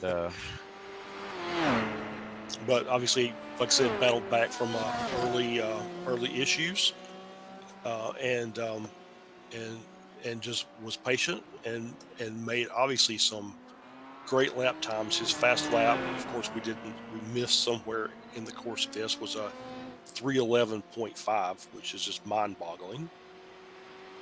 that's quite a lap. Yeah, that's quite a lap. Very fast, but it just goes to show even the fastest guys could make mistakes. He made a mistake on lap 1. The pole sitter in LMP2 made an unforced error as well. Everybody always very eager to get going, and it's just one of those things. Cold tires. So we are on the final lap. So this is it right here. I see the white flag indicator. That's right. Okay. Final lap Rocky Brown, a well earned victory. Looking back at LMP 2, Sebastian Saimdow and Turn 1 Pro divers. Diving through the race and coming up with the win, and Porsche Sport doing the same. Well done, Coming sir. up through That the- was well played. well played. We try. So Turn 1 Pro looks like they're going to get the class victory in LMP2, and Porsche Sport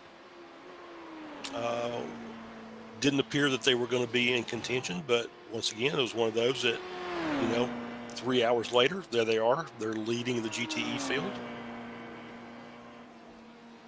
with a very sizable 15-second gap to NJB Performance.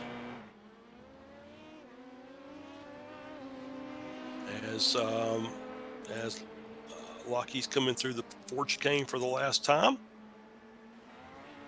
and to the start finish line, and Indy Auto Sport White wins the event.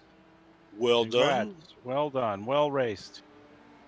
A little flash of the headlights. Nice job. And just for the heck of it, threw a 311.4 down for the fast lap of the race. On the final lap. Pretty impressive. Jump over here to, we'll let him do his donuts, and we'll jump over here to the the finish of, let's see where they're almost on. Let's check the GTEs, see where he is. Okay, so he is behind. Coming into the first chicane, if I'm not mistaken, or maybe more like... I think he was coming through Mulsanne corner. Yeah. So we've got them in order here. So we'll get the LMP2 winner as they come across the line.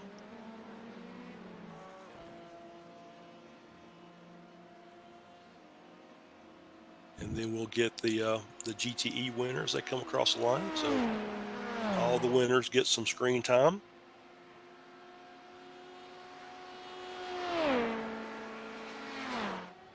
There really was some good racing. I was very impressed, and I'm watching this battle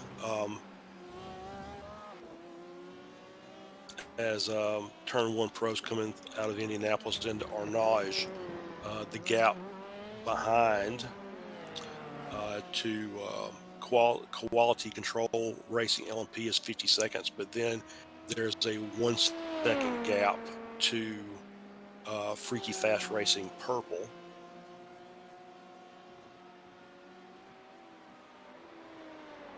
And it appears as if Bro Sim Racing Red had an issue because they are they've already finished, so they're off the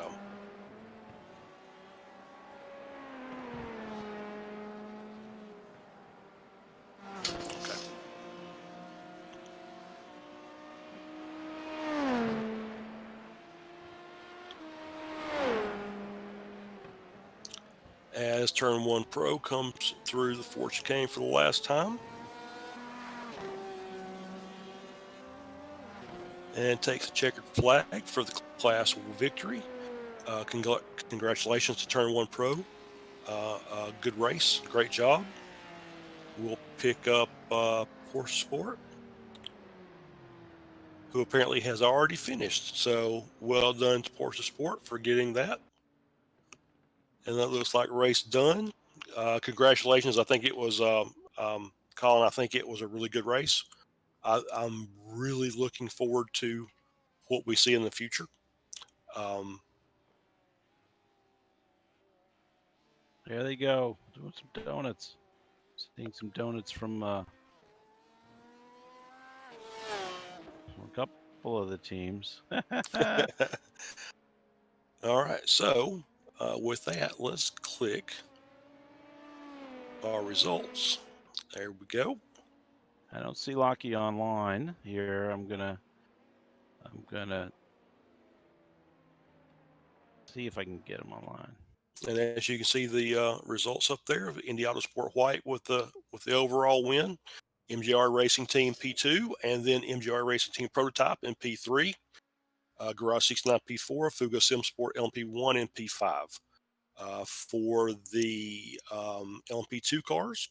Turn 1 Pro with the victory. Quality Control Racing LMP2 with second place. Freaky Fast Racing Purple ends up P3. Brosim Racing Red P4, and Reaper Racing in P5.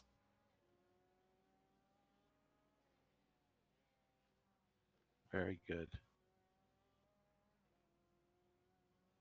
And I can't pull those. We'll say Porsche Sport. We'll get that right as we go. Wins the GTE class. NJB Performance finishes second. Core Motorsports third. Hexa Racing Team Purple in fourth, and Century Sim Racing in P5.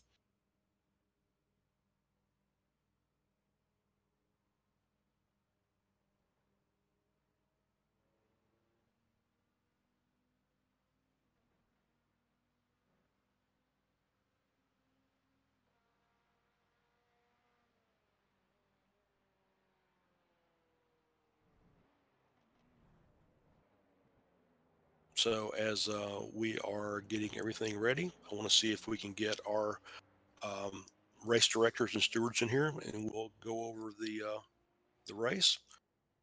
Sebastian, congratulations on the class win. Thank you. I have not the best English. So that's hey, I'm not the best English either, but we'll get through it.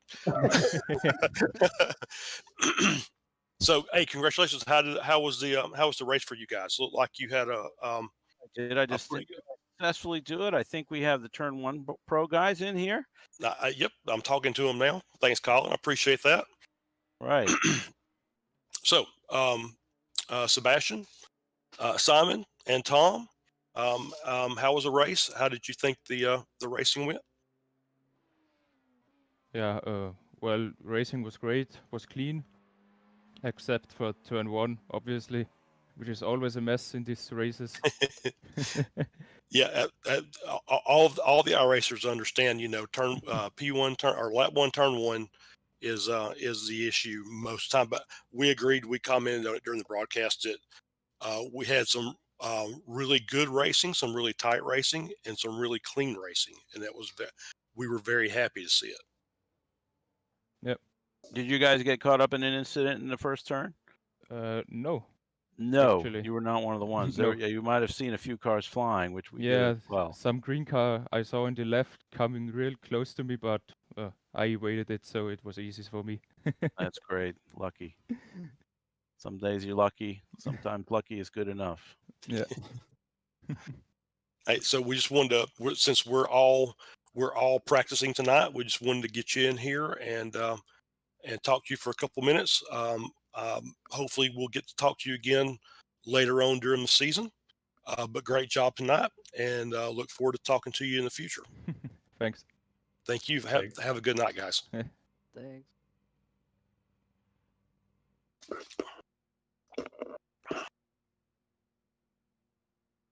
So that was the team of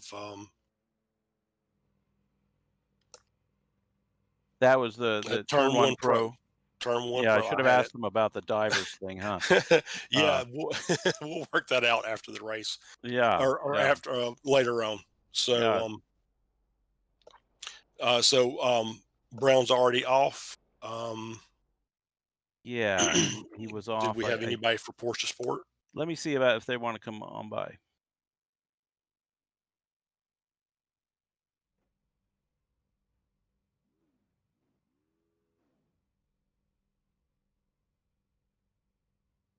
As you can see, we've got the results pulled up.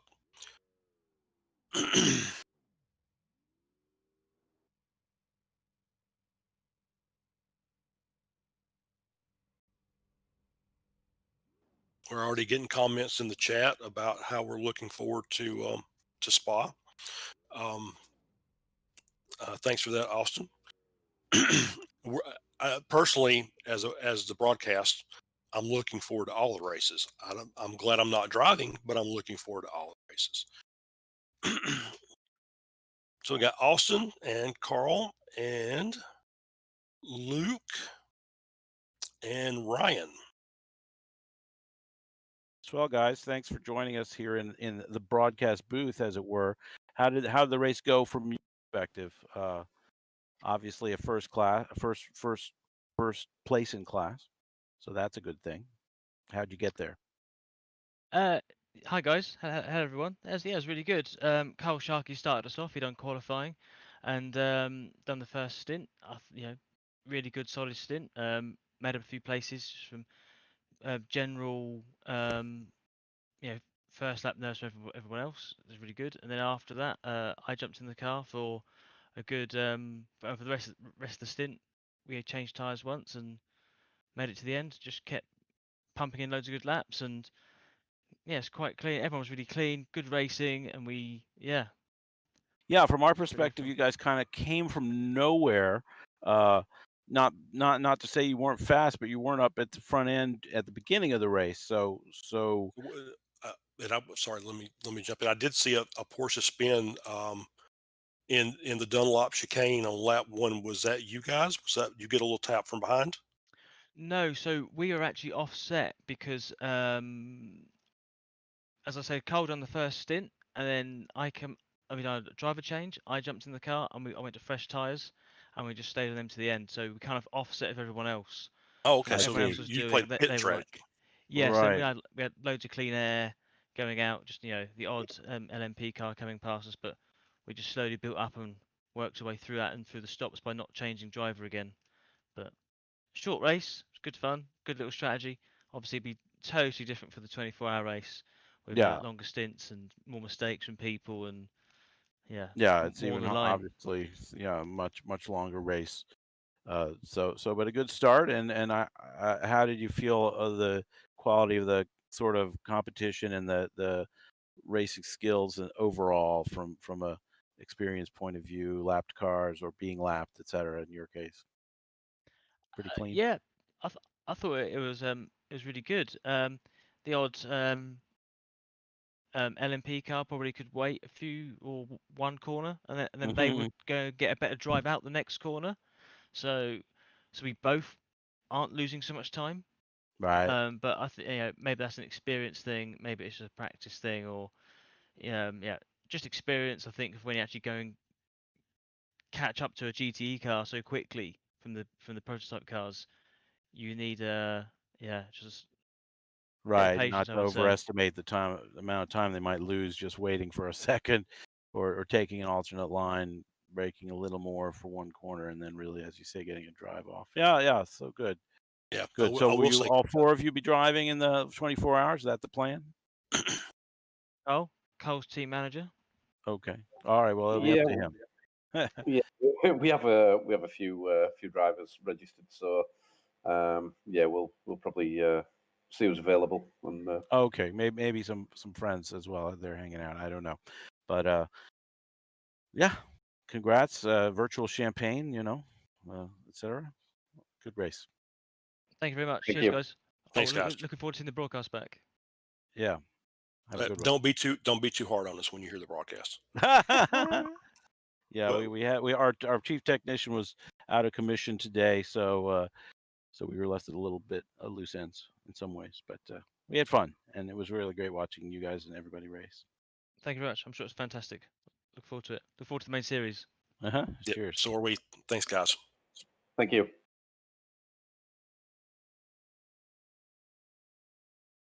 All right. Well, All right, let's see if we Colin. can get some of our organizers in here. I don't know. I think I'm gonna go in and just start dragging them in. Just give me a second. Yeah, sure.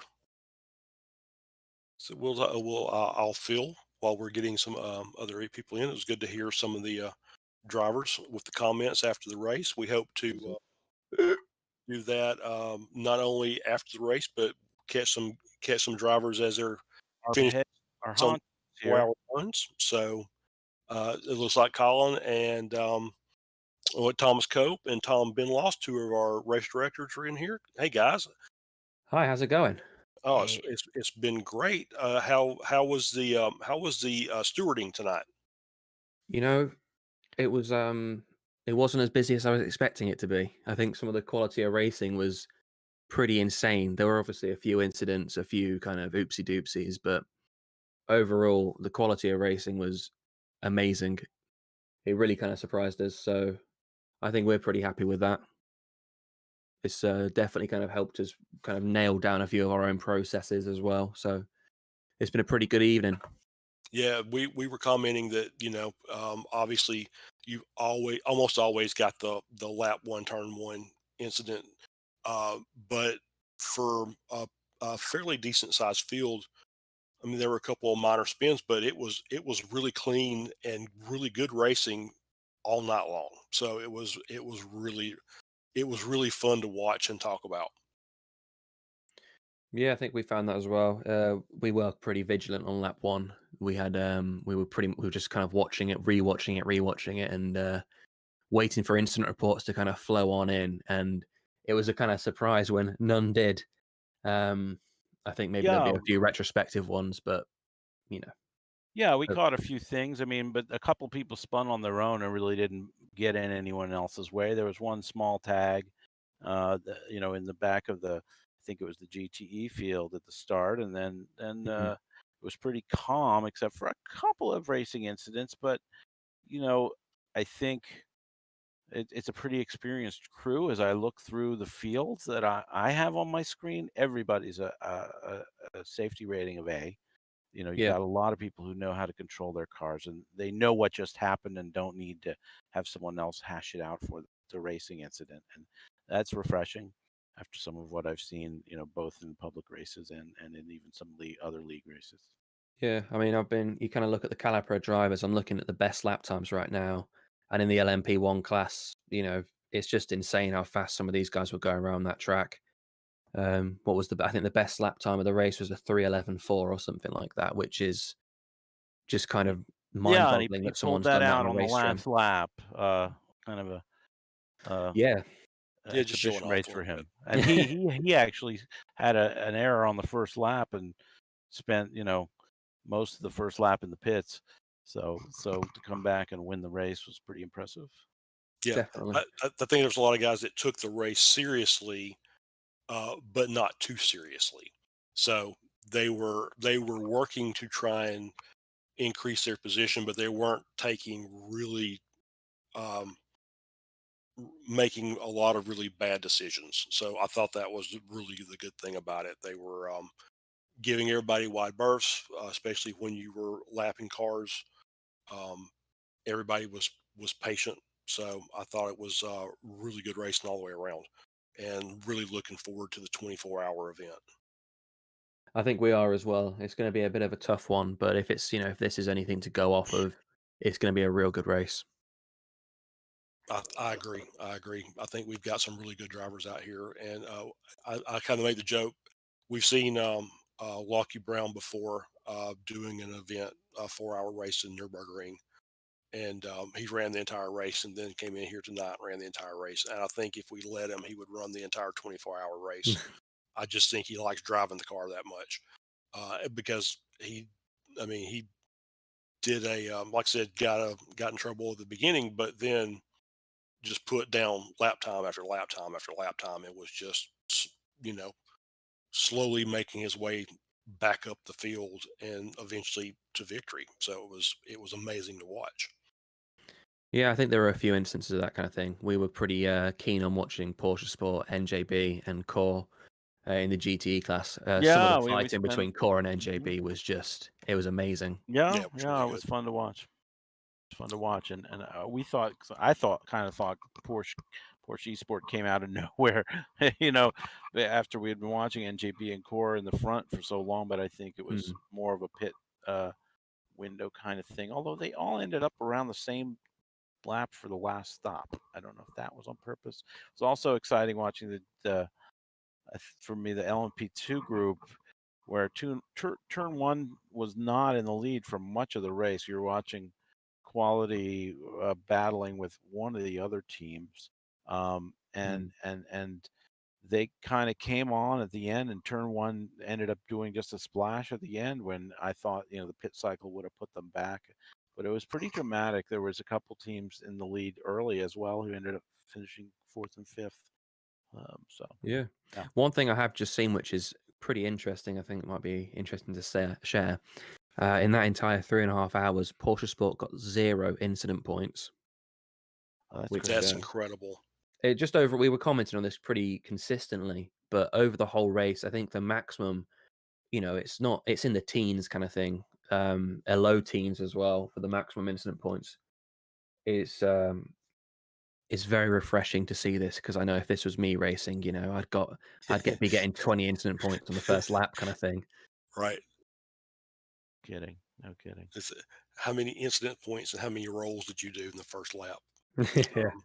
Well, I will say I was watching, particularly as they were in the lead, Parkins. His lines, his corners were just so tight and precise, Mm, and that's how he was making his time because I think he made the pass on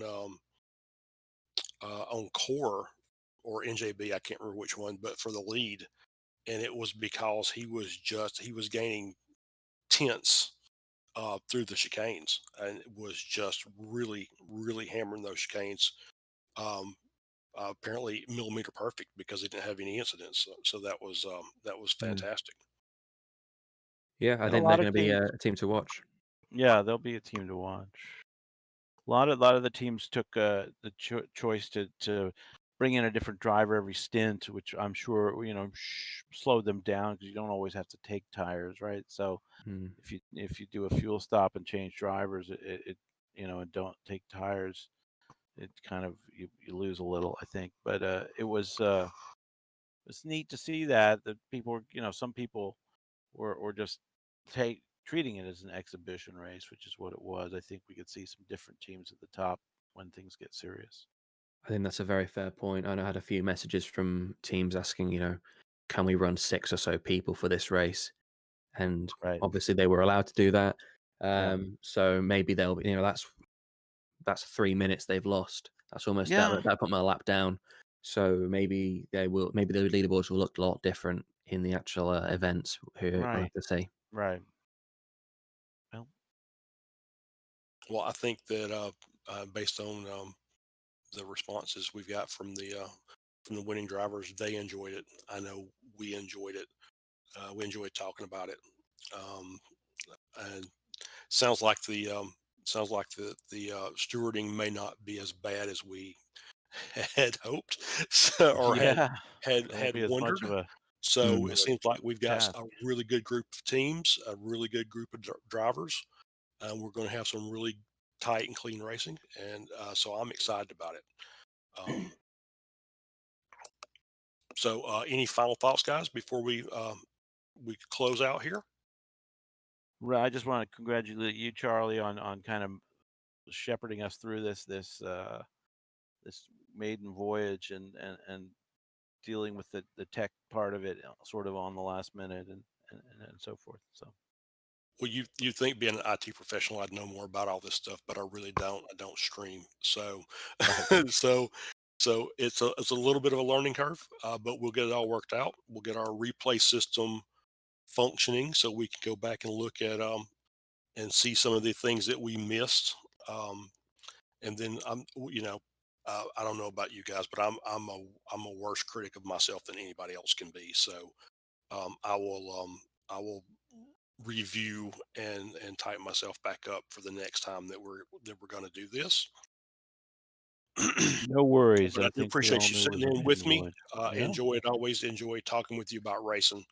And Me you too. always do a good job when we do this for the second time. So Yeah. so Always. you're batting 1,000. So I always Uh, I appreciate that. Tom, you have any final words? Um, I'm just very happy of how this has all gone. To be honest, it's kind of all suddenly came very quickly for me from the kind of conception of this to this exact point. It started as a very slow burner, and then over the weeks, it's suddenly I blink and it's been 3 weeks kind of thing, and it's like, oh god, Right. this is a bit of a bit much. But I'm very happy. This has really kind of set up my mind that we're going to be, this is going to be a really good season. Hopefully the first of many. So I think this is going to be definitely something to watch out for. Yeah, and of course we can't end the broadcast without thanking Unified Potential and Swindon Care Center for their sponsorship of this championship. We really appreciate having them help us out, and we hope that this is going to be as beneficial for them as it is for us.